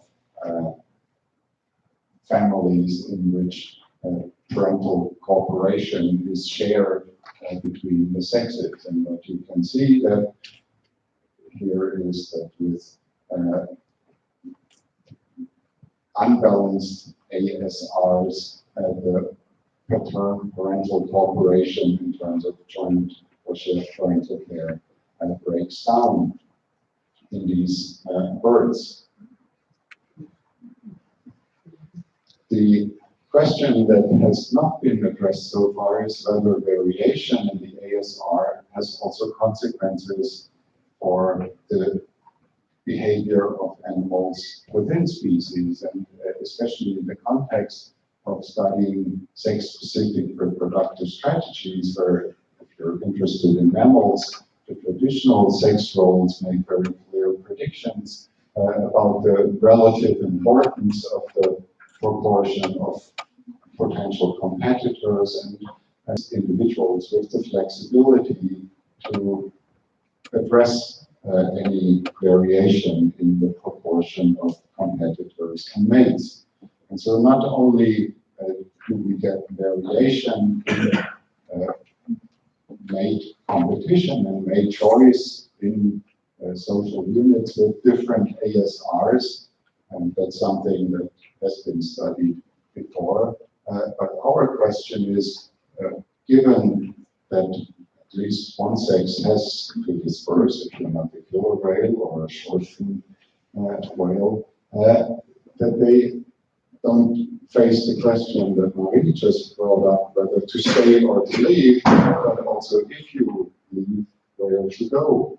And in this context, an obvious question then against the spectrum is whether the sex ratio of a potential target group has any effect on the dispersal decision. And we think that this potential effect of the ASR is especially relevant in small groups, because if you look at the theoretical variation in the ASR as a function of group size, you can see that you get the biggest differences or the biggest changes if you move from one group size to the next one at relatively small group sizes. So if you go from a group of 3 to a group of 4, there can be a big change in ASR, but if you're going from a group of 20 to 21, ASR doesn't change as much anymore. And so we've been studying these questions in a primate species from Madagascar that lives in fairly small groups. These are the most chipakas that we've been capturing and individually marking for the last 25 years or so. And in a local study area, we have equipped the individuals from up to 10 or 12 groups that live side by side here with slightly overlapping ranges with these individual colors, enabling us to follow individuals essentially from birth to death, including all their movements in between. And these are the data that we can exploit now for asking whether, in the case of natal dispersal or secondary dispersal, the ASR of the target group has plays any role. And just to give you a bit more feedback on these interesting primates, they live in these small groups with an average of 1.6 adult females and 1.9 adult males, and there is nonetheless some variation given the small group size. It's not surprising in ASR, and so there is variation that dispersing individuals should or could take into consideration. And so we had a total of more than 300 dispersal events that we could look at, and here's just sort of a graphical summary to see where the movements occurred as a function of the ASR from female balanced bias to balanced male bias ASRs and a few other rarer cases. And so these changes are actually, so these are the changes in group composition and in dispersal that occurred. So the question is the sex-specific dispersal also aligned with this variation? And that's the main result that we look at. So here's the variation in ASR, and we've asked for every change in group composition whether a male is added or whether a male left the group. And you can see that with very few exceptions, males tended to leave groups with male bias at ASR, and also with, I think, just one exception, they moved into groups with female bias ASRs. And even though this is a typical mammalian species with male bias dispersal, there are rare cases of female dispersal. You see much smaller numbers here.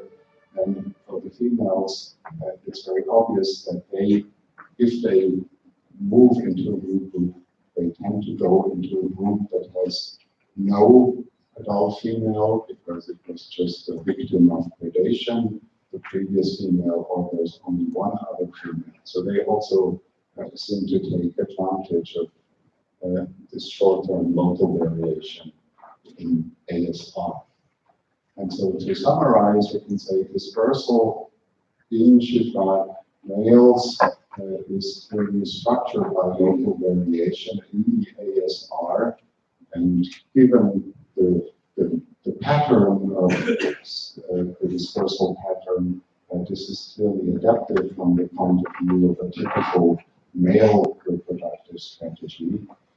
And final point is also to emphasize the fact that even though that these Shifraks must have some information about the ASR in the neighborhood in other groups, and so they're obviously able to assess it.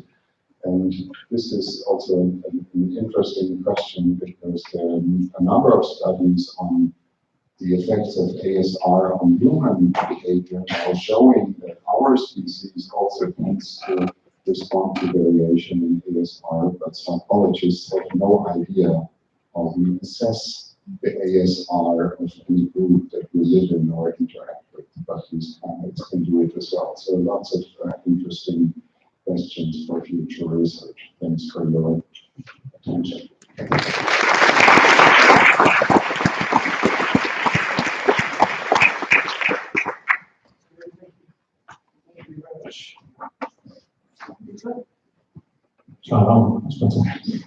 Yeah, thanks for a great talk. It was really stimulating. Can we answer some questions?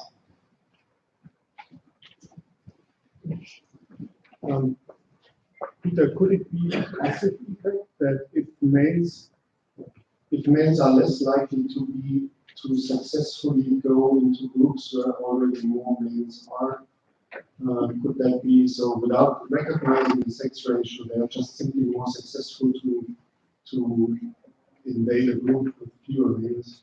Yeah, that's of course an obvious question about the mechanisms, behavioral mechanisms surrounding the transfer. And from the perspective of the resident males, it's obvious that they should not have much interest in welcoming refugees from neighboring groups, and so that the number of resident males may then actually predict the success rate of these dispersing males, and that's something that we could and should look at as well.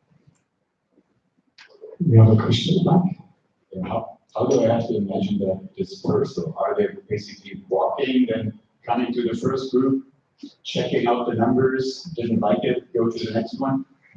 That's something that's of course very difficult to study, because one day one male is missing in the morning and then we start looking for it. And there are actually a range of patterns that we see. Some males actually do what you describe, they see them in group A on one day and then group B on the next day.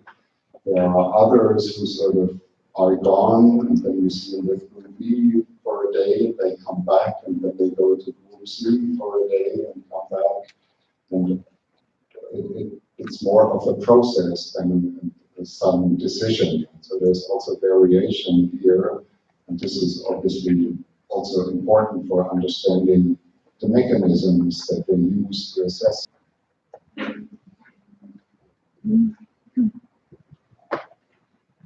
Okay, well, in case we'll move on. Thank you very much, Peter.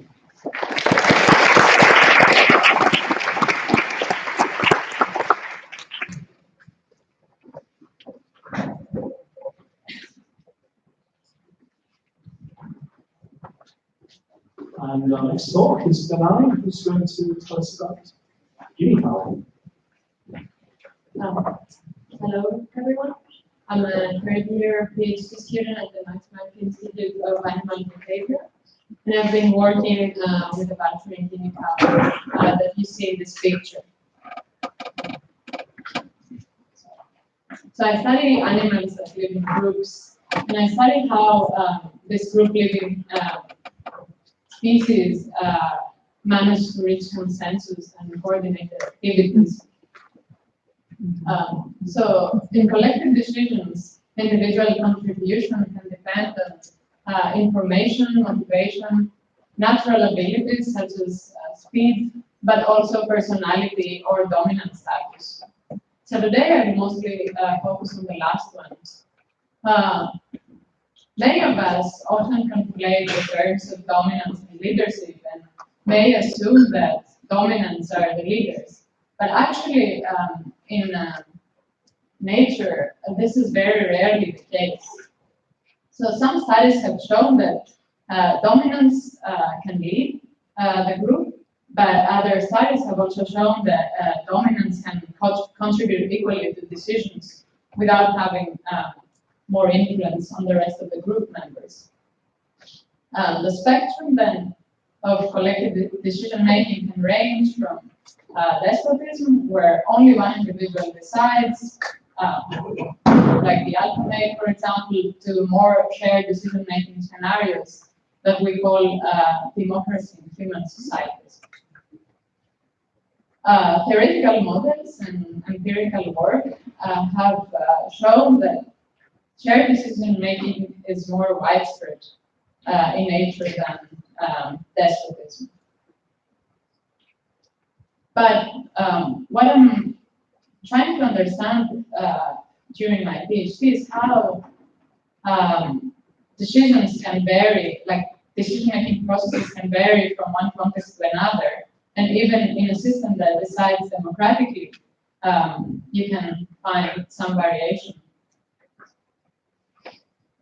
So what I will focus on today is how the distribution of resources may influence the way decisions are taken. So when groups feed on dispersed resources, competition is predicted to be lower, whereas when they feed on plant resources, competition might be more intense. The system that I've been working on, as I briefly mentioned, is the Valtrain Power. So they are in Laikipia in Kenya, the Impala Research Center, and we have found so far that they have a very interesting social structure. So they live in stable groups that are consisted of multiple males and multiple females. Within these groups, there are many different pairs, and then these groups associate preferentially with other groups. And home range overlap does not preclude these associations. So that means that a group of 15 to 60 individuals have some preferred group friends, let's say. I have also been recording agonistic interactions within the group. So who is the loser and the winner in an agonistic interaction like this, in a fight, or here, like we have a submissive interaction. And from these interactions, we can calculate a dominance hierarchy using L stores, for example. And another thing I've been doing in parallel to see how dominance could be related to leadership is to record the order that individuals have when they depart from resources, either clamped or dispersed. So the hierarchies in the system are very steep and linear. So at the top we have the males, and then females and subadults. And when birds depart from the subordinates, and the probability of being successful decreases as dominance rank increases, so as we go to subordinates. So this is something more like what we call graded leadership, where decisions are shared and dominance might influence who has slightly more influence. But what happens then when groups depart from clamped resources? There we have a lot of interactions taking place on the patch, and dominant individuals excluding subordinates from the group. So to study what exactly happens there, I followed 7 groups and 41 departures from these clamped resources that I generated by adding millet. And I used voice recordings, videos. And I also put like GPS tags on an entire group. I think we have to click the video to make it start.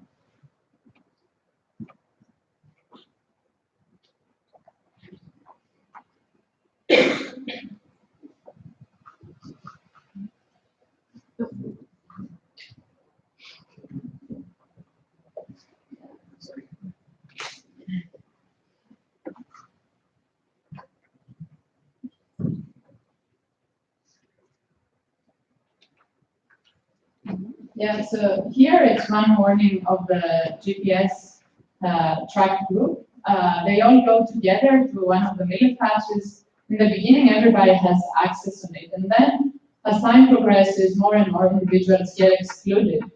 And my visual observations confirm that all of these individuals have been excluded by the dominant, who was like the last one, the green individual that left class. So he excludes all the subordinates, gets more food, and then the others depart without him, and he runs fast to catch up with them.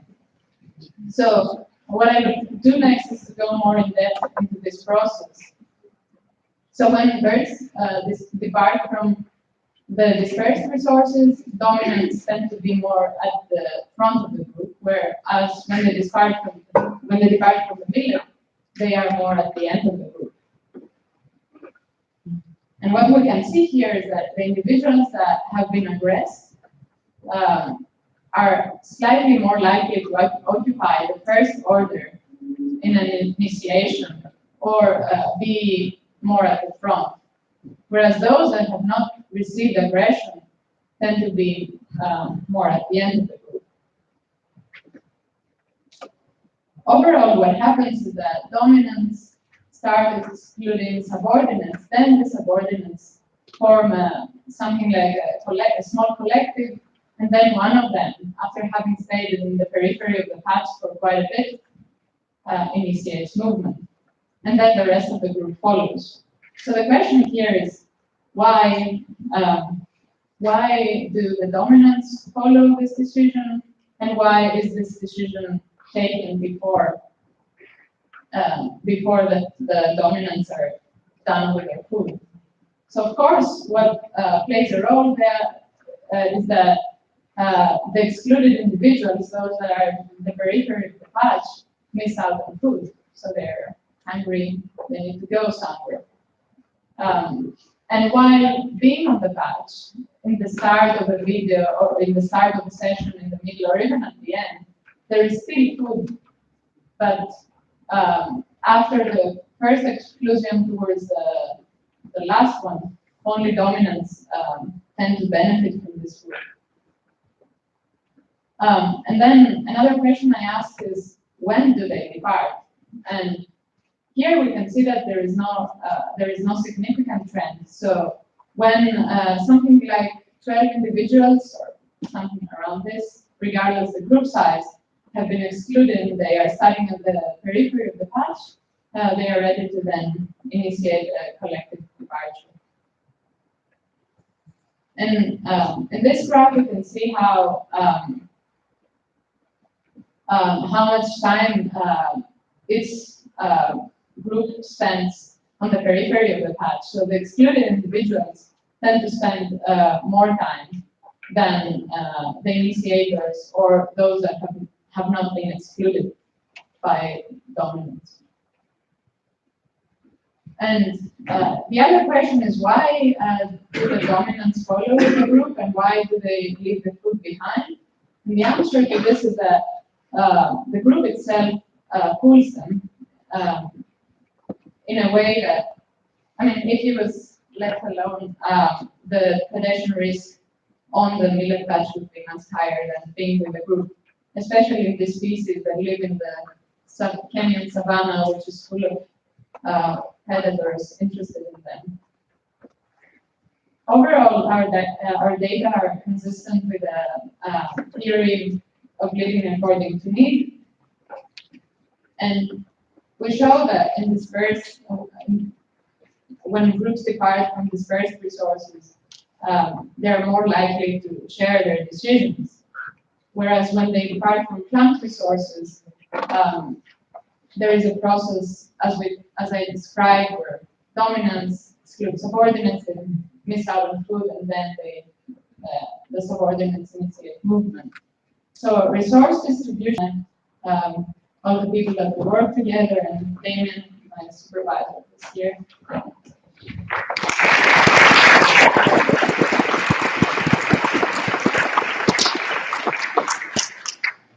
Great, that's all.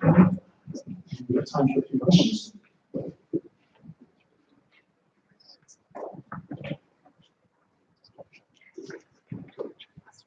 I've got a question on the open. Can I just ask, while we're waiting for that, this process of exclusion, what actually happens? Are they attacked? Yeah, there are chases, so dominants just chase others away, or they can even peck on them, grab their feathers, spin them around. There's a lot of many different funny interactions. So you nicely illustrated the mechanism or how they coordinate when they leave the food patch. But do you also have information, who actually leads towards the food patch? So before arriving there, yeah. So what happens is that they jump off the roost in the early morning, and they all know where to go. So the patch is known for all the group members, and they run towards it. So I don't know. I mean, the GPS data will tell us in the future who goes first, but I don't know if it will be the leader or just the faster one. We've got a question again. Yeah. Why is the dominant individual kicking out all the other subordinates? I mean, it's increasing exploitation risk so much. It's just stupid to do that. Yeah, I mean, he monopolizes the food, and by quantifying the pecks, so how many times he pecks on the ground, he gets 3 times more than the last excluded individual. So he gets really much more food than the others, but then he doesn't contribute anymore to movement decisions.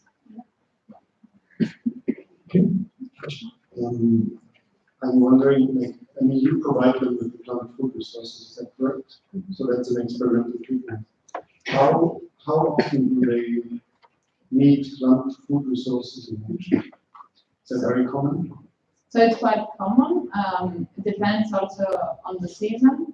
So they might be feeding on elephant dung, which is rich in insects, in beetles, small invertebrates, or they can also feed on cactus trees on their fruits. So every now and then this happens, but just by following groups, I wouldn't be able to get quite a lot of archers because they move in inaccessible areas. So I just have to generate this manner. And the last question. I don't know if you'll have time to do this or if you've done it, but do you have an idea of how close to association the dominant individuals are? So if you've done another free patch, would you actually be able to flip dominant and leadership roles and actually see how individuals are coping in it? So to measure body condition or form, you've got evidence, I guess. Do you mean to put like several different patches at the same time and see how the group moves? Yeah, so clearly the dominant individuals are trading on safety, and everyone's trading on safety and food, essentially by splitting the group or not. So can you put a handle on maybe individuals who prefer one over the other and not? Yeah, we've been thinking about running this kind of experiments, but we haven't done this yet. Okay. Draw a line there and back to Aaron.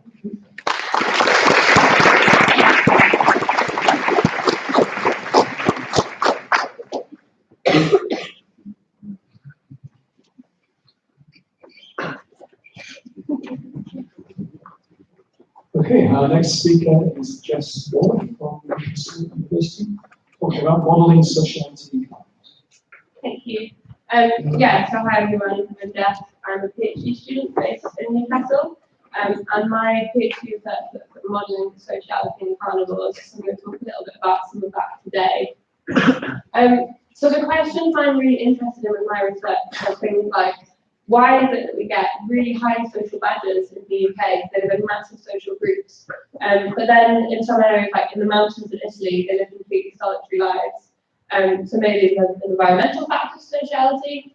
But then also we get things like some solitary mongoose species that inhabit pretty similar environments to really highly social meerkats and other social mongoose species. So why are we getting those differences? And I'm also interested in why we get differences between things like lions and tigers. So we get social lions, but tigers, solitary lifestyles. So when we look at sociality, typically we look at kind of the behaviours that come out of them. And so these are quite well studied. So we're talking about predation risk. So this is something we think about when we're thinking about groups, that if you're part of the group, you might be less likely to be the one that gets predated upon. We've heard a lot today about cooperative breeding and how you might benefit from being part of a group, whether that be adolescent or whether it just be babysitting when you're young. And then something else I'm quite interested in is group hunting. So if you're part of a group, you have the potential to eat things that are larger that you wouldn't be able to get if you're on your own, like these lucky wolves, chasing the sun. And then we also, just to show you my favourite here, we've been thinking about competition and dominance and how when we do form these groups, it's not all rosy, so there is some kind of competition within the group that you do have to think about. So often when we think about these things, we kind of focus on these behaviours, and we tend to focus on them as kind of individual things. We might focus on one of those things, And what I'm trying to do really is understand how lots of these different factors might interact to drive those behaviours. So if I start by taking some factors that I think are important, we then need to try and work out how these are all interacted to influence sociality. So to give you an example, so we know that body size can influence sociality, so the bigger you are, the less likely it is you're going to have other things that are big and can eat you. But we also know that body size scales with lifespan, so we've got these metabolic scaling rules that the bigger you are, the longer you tend to live.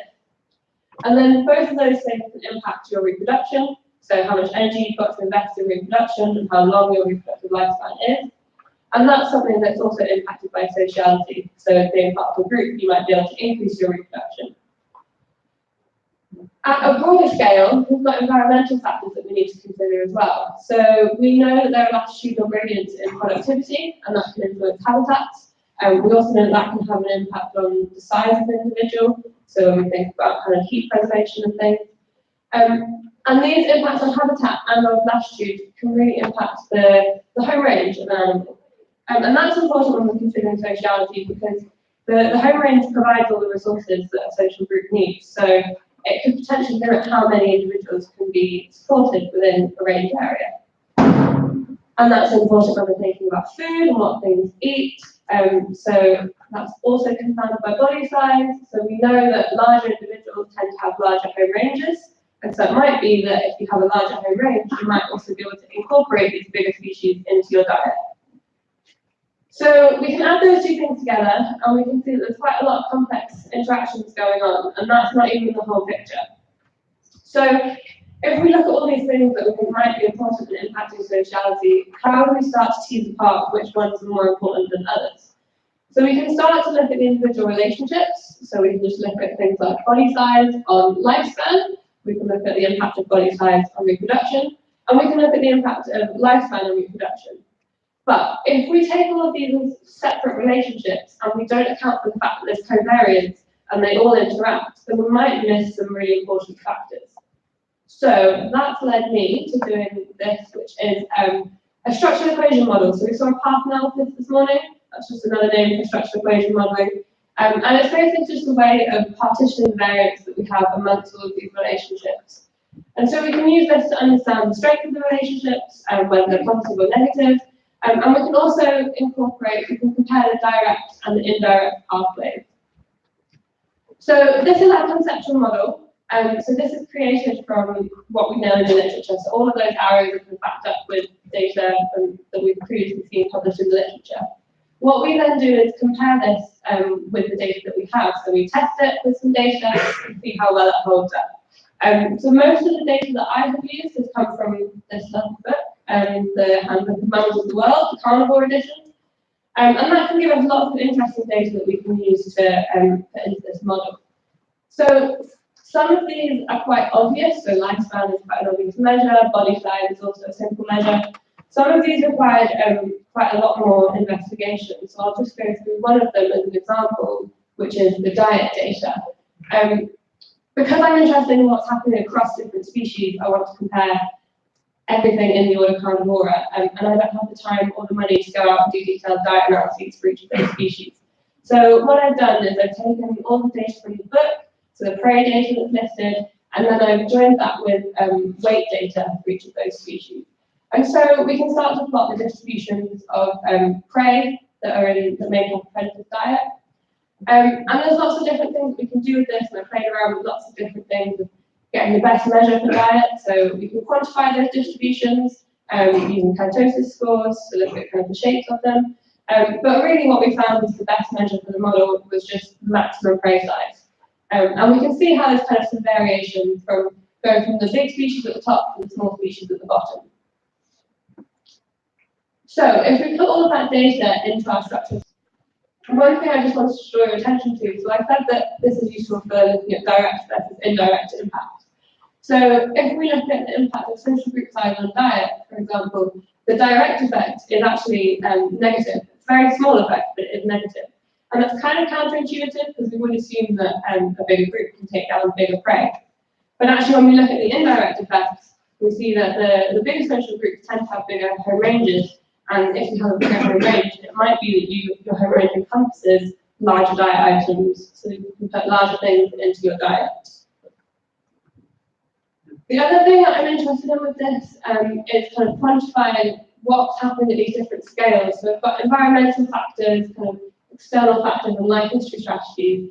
And I was really interested in how important each of these things are. So we can start to get an idea of whether the environment is really important or whether it's actually more just life history strategy things.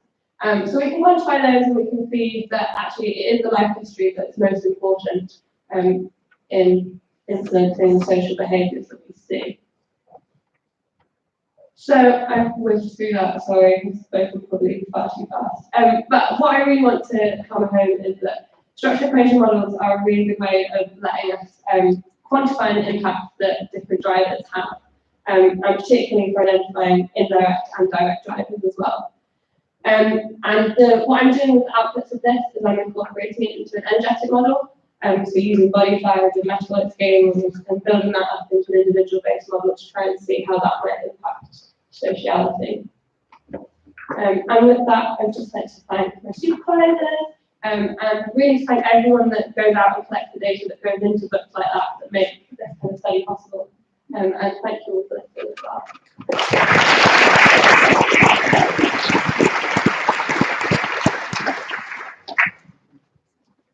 Great. We've got time for some questions.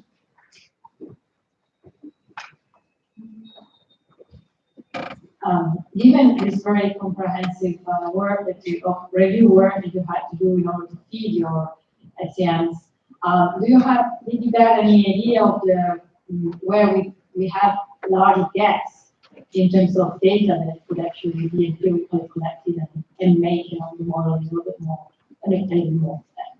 robust than what we can for now?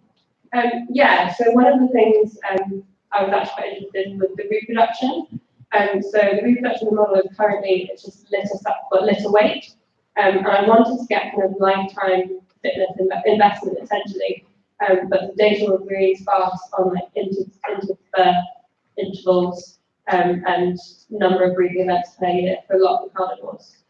So yeah, more kind of on the reproduction would really help us to kind of link this more directly to like fitness.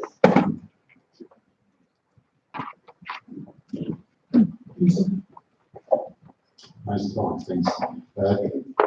Compared to primatologists who have been struggling with these questions for 5 decades, there's a noticeable absence of sex in your model, and this may have to do with the fact, that's my question, that you are apparently only interested in group size, but not group composition. And why are you only looking at group size? So I'm using group size just as my measure of sociality. So it's a really broad, it's literally social or not social. I'm less interested in what's happening within the group because I think that is quite context dependent, and I really want to get a big picture overview of what's going on. So that's why I'm kind of not as really set in the way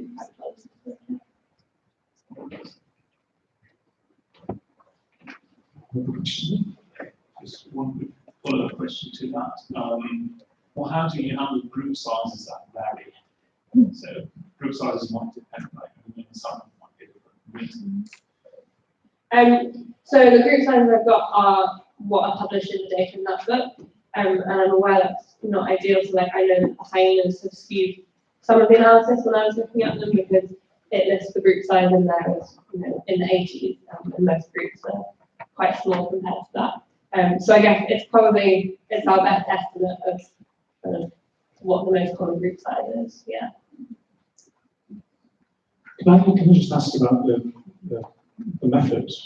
How does your structural equation, does it speak to causality? Or direct and indirect influences that are related to causal? Yeah, sort of. So we have this whole correlation is not equal causation, and it's kind of except for intent in a lot of literature. So it implies causal relationships. Okay. There's no more questions. I think we'll just say thanks to Jess.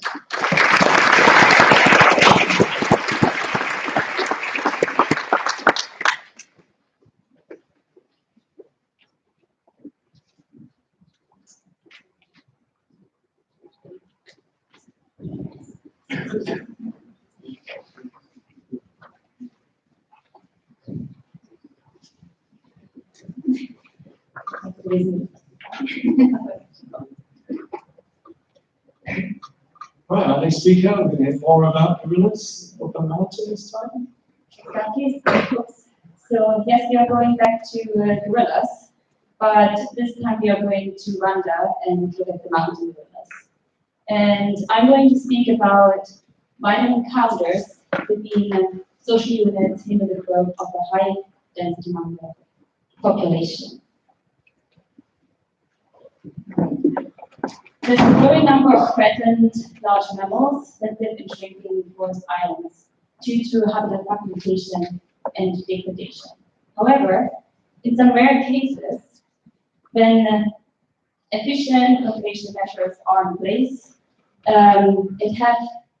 we have seen a recovery and even a population growth of these island populations, such as in the case of the southern white rhino and in tigers. Managing isolated, small but growing mammal populations will likely become a major challenge in conservation, mainly due to density-dependent processes, and probably the most popular are enhanced food competition, which can lead to increased mortality and a decrease in fecundity fertility. Increase in predator pressures also become an issue when the population density increases.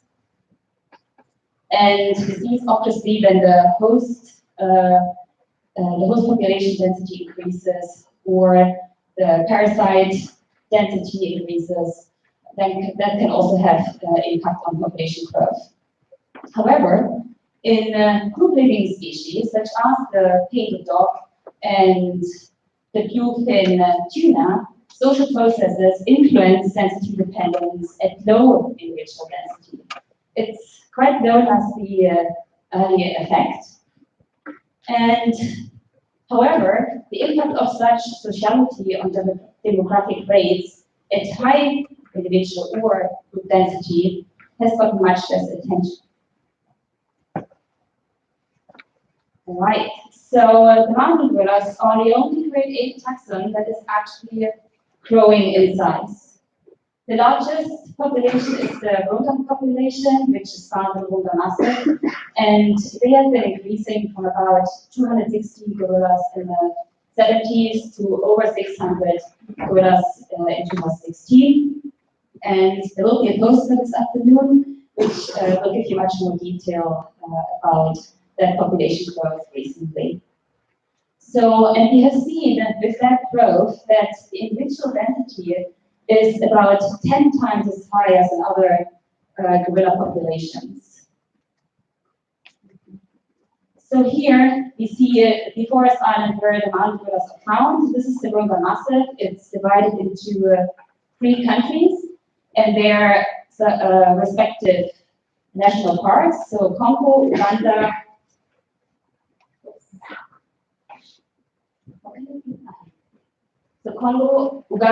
and Rwanda.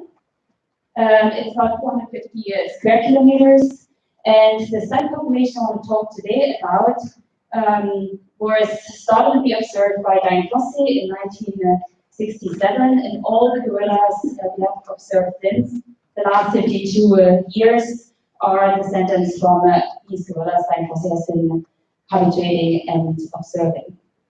And that makes a total of about exactly 413 Virunga mountain gorillas, which come from 26 social groups. So we are looking at 50 years of demographic data collected at the Kerry Research Center, and the social groups have been observed pretty much daily. There have been some exceptions during the Civil War, for example, in the early 90s.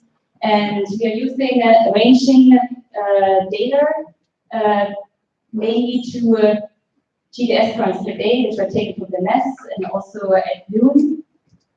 And these have been unfortunately only collected since 2002. And those we used for calculating the home range utilization distribution estimates and home range overlap between these groups. We also look at annual population growth between 1968 and 1917. This is a very busy figure. Theoretically, it would be enough to show you and tell you the whole story I want to bring across today.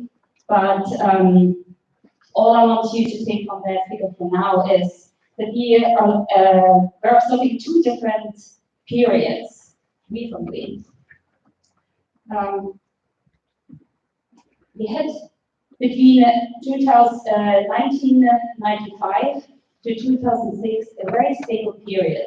So we were observing only 3 groups which have been continuously growing in size, with Pablo group holding probably the world record with 65 individuals, and with multiple males in that group, up to 9 individuals. We have seen very few female transfers during that period, and by the end of 2006, beginning of 2007, everything was supposed to change. And since the everyday life of gorillas has simply changed in this forest, and it's kind of a chain reaction that happens. And that was mainly because in these 3 groups, the dominant males became very old, and they have been increasingly challenged by younger males, which has led then in 2007, it started to a multiple group fission. So we have seen that, for example, BC group has been splitting off into Guyana group and into Titus group, and we see a lot of female transfers that happened during that period as well. And so Shinda broke up into 3 different groups, and we call this also the unstable period, which is still going on these days in the forest. And you can also see that the group size has been decreasing. We have rather smaller groups and also groups with only 1 to 2, 3 silverbacks. So that implies what we just have seen a little bit. What we have seen between 2006 and 2006 and from 2007 to 2017 is a complete reversal of group density. So where group density has been tripled in a very short time in the area, individual density actually dropped to 30%. And that is mainly to explain that these groups have been shifting their home range, or some of these groups have been shifting their home range towards the south, where there was pretty low density in this area.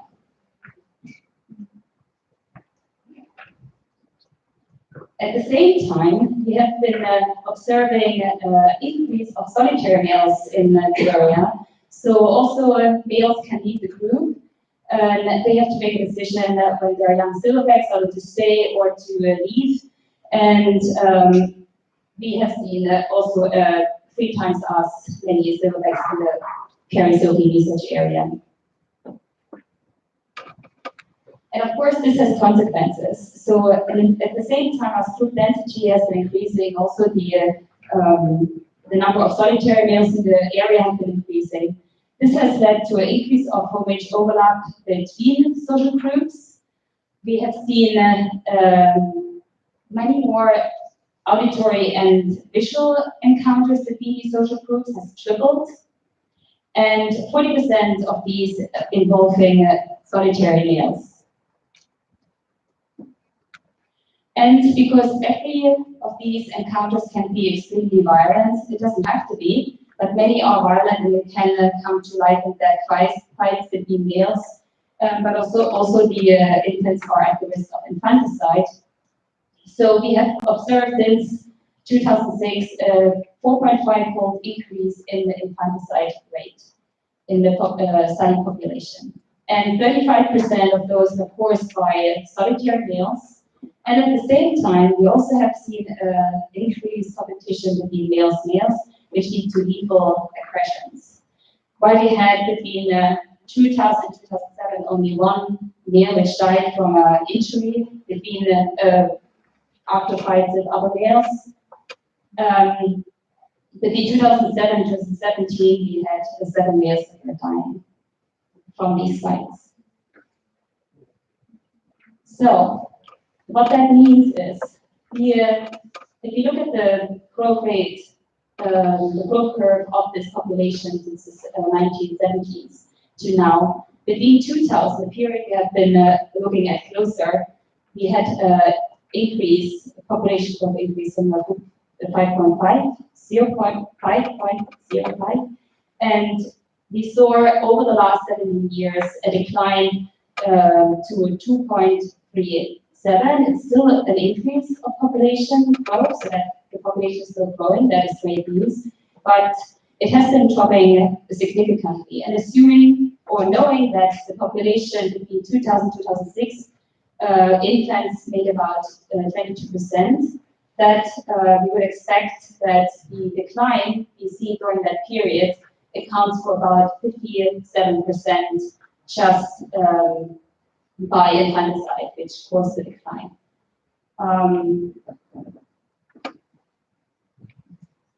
Let me summarize some of the key messages. So during that stable period and unstable period, we have seen a complete social reorganization of the subpopulation in a very short time, which shows that the species, the ape species, shows a very high social flexibility. And also that group density rather than individual density is actually of importance, which one needs to keep in mind when we look at density dependence. Often one looks at individual density, but in social living animals like the mountain gorillas, group density has been very important to look at, and of course these changes. And also that social factors rather than ecological factors are key drivers of the density dependence. There have been several studies over the decades which have looked at food competition within groups and between groups, and there's very, very little evidence, no evidence that there is food competition going on. One always says that these gorillas are sitting in a salad bowl and there's very little food competition going on. And also predators in 1920, the last leopard has been seen in the forest. So apart from humans, there are no natural predators. And also what can happen, and we have to look closer at, is also that these higher group densities and home age overlap, and also encounters may facilitate spread of infectious disease. And finally, and more on a positive note, shorter tenure time of dominant males and frequent female transfers may benefit to a population genetic diversity. The mountain gorillas are known to have very low genetic diversity with high inbreeding, so maybe we can mix it a bit more up with these new dynamics that we're observing. And of course, there are a lot of people I have to thank, my colleagues in Rwanda and many others who have contributed to the collection of the long-term data over the last 50 years. Thank you for your attention.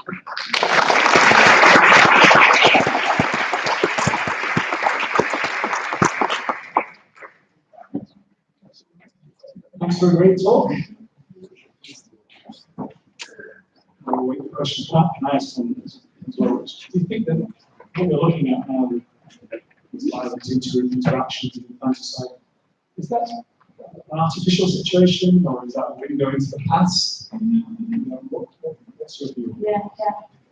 We kind of see it as a real-time experiment. We happened to watch these three groups chatting slowly, and then this was the dynamic that happened once they were too big. The silverbacks got old and put instability into these groups. What we're seeing now is in areas where the gorillas have not been growing as fast, so the density is still lower, like in the east of the park, for example. We see a similar pattern like in between 2000 and 2006, that these groups are still growing large. And you would expect that something similar will happen soon, that they just break off into many little groups, and there will be many efficient events also in these areas. And because they can't get out of the forest, it's a forest island, I think we see from some of the groups in the south that they try to avoid each other, and they shift their home range for the south, where we also had lower density of groups. But it will be a limit. It's an island. and we expect to see it also elsewhere in the forest.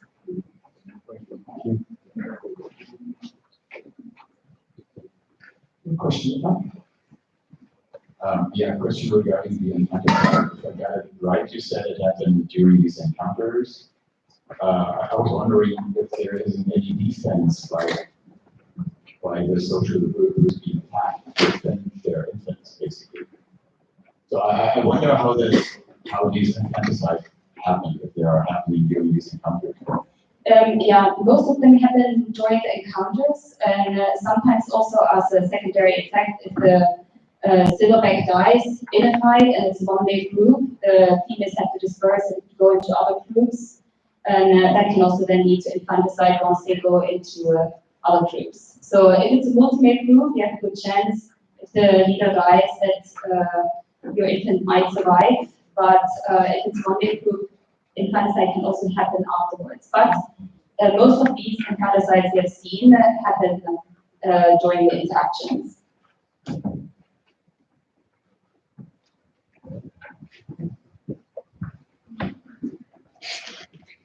Nice presentation. I was actually wondering, you said that the group densities of the gorillas were actually increasing. Group density. Yeah. And that means they're moving to new places and maybe recolonizing new areas. So that proves to be a recipe for conflict. So have you had any conflict instances? And also I'd like you to comment on the future of these gorillas maybe 50 years down the line. To the first question, for now, what we really see is the core area of the home range of gorillas can shift over the years. We have seen that also before. We had a high group density in this forest, but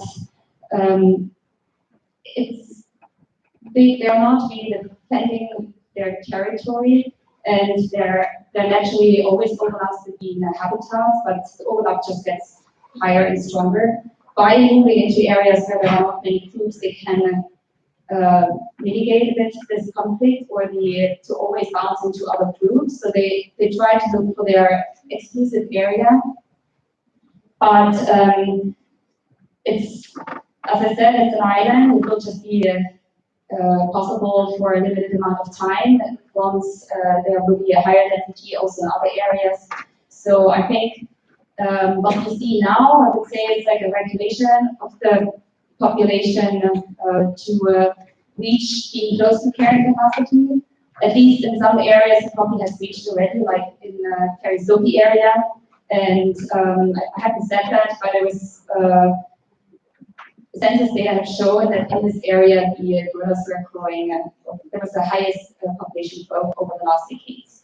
And that probably pushed us earlier into this period where we see a density dependent effects. And I think you have to accept limits.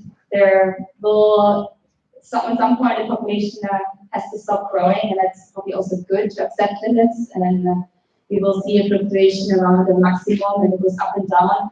But what everybody was worried about is that they run out of food. Will there be a food limit like you see in many other herbivores? Gorillas are frugivores. They don't eat many foods just simply because there are no foods in the forest. It's a high aqua-maintaining forest.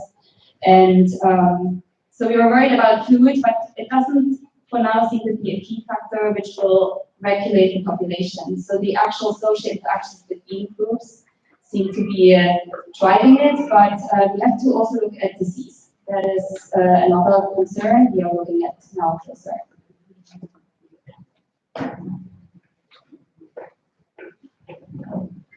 Well, if there's no more questions, thanks very much, Lee.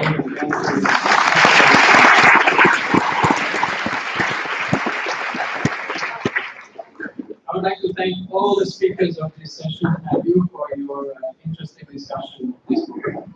Thank you. Some announcements, just very briefly. We have been given the green light to move again, so we can stick to the plan and go to the previewed coffee area in the other building. We will start the sessions 15 minutes later than on the program. So for those that attend the hands-on workshop, they can stay at the glass house but it will start at 17:15. And for those that come here for the social labor workshop, it's also at 17:15. Enjoy your coffee.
Luca?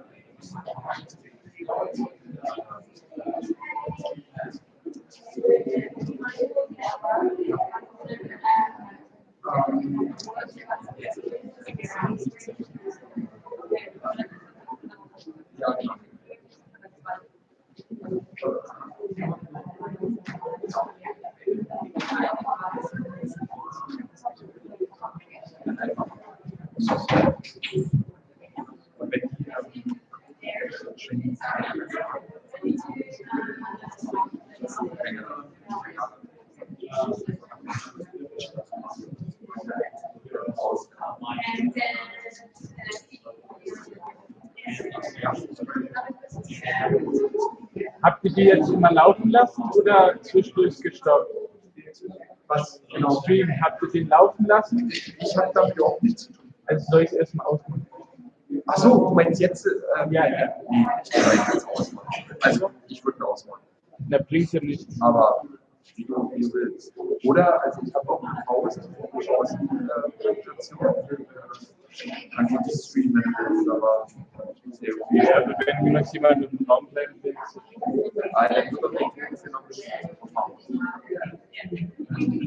sag ich jetzt einfach mal so.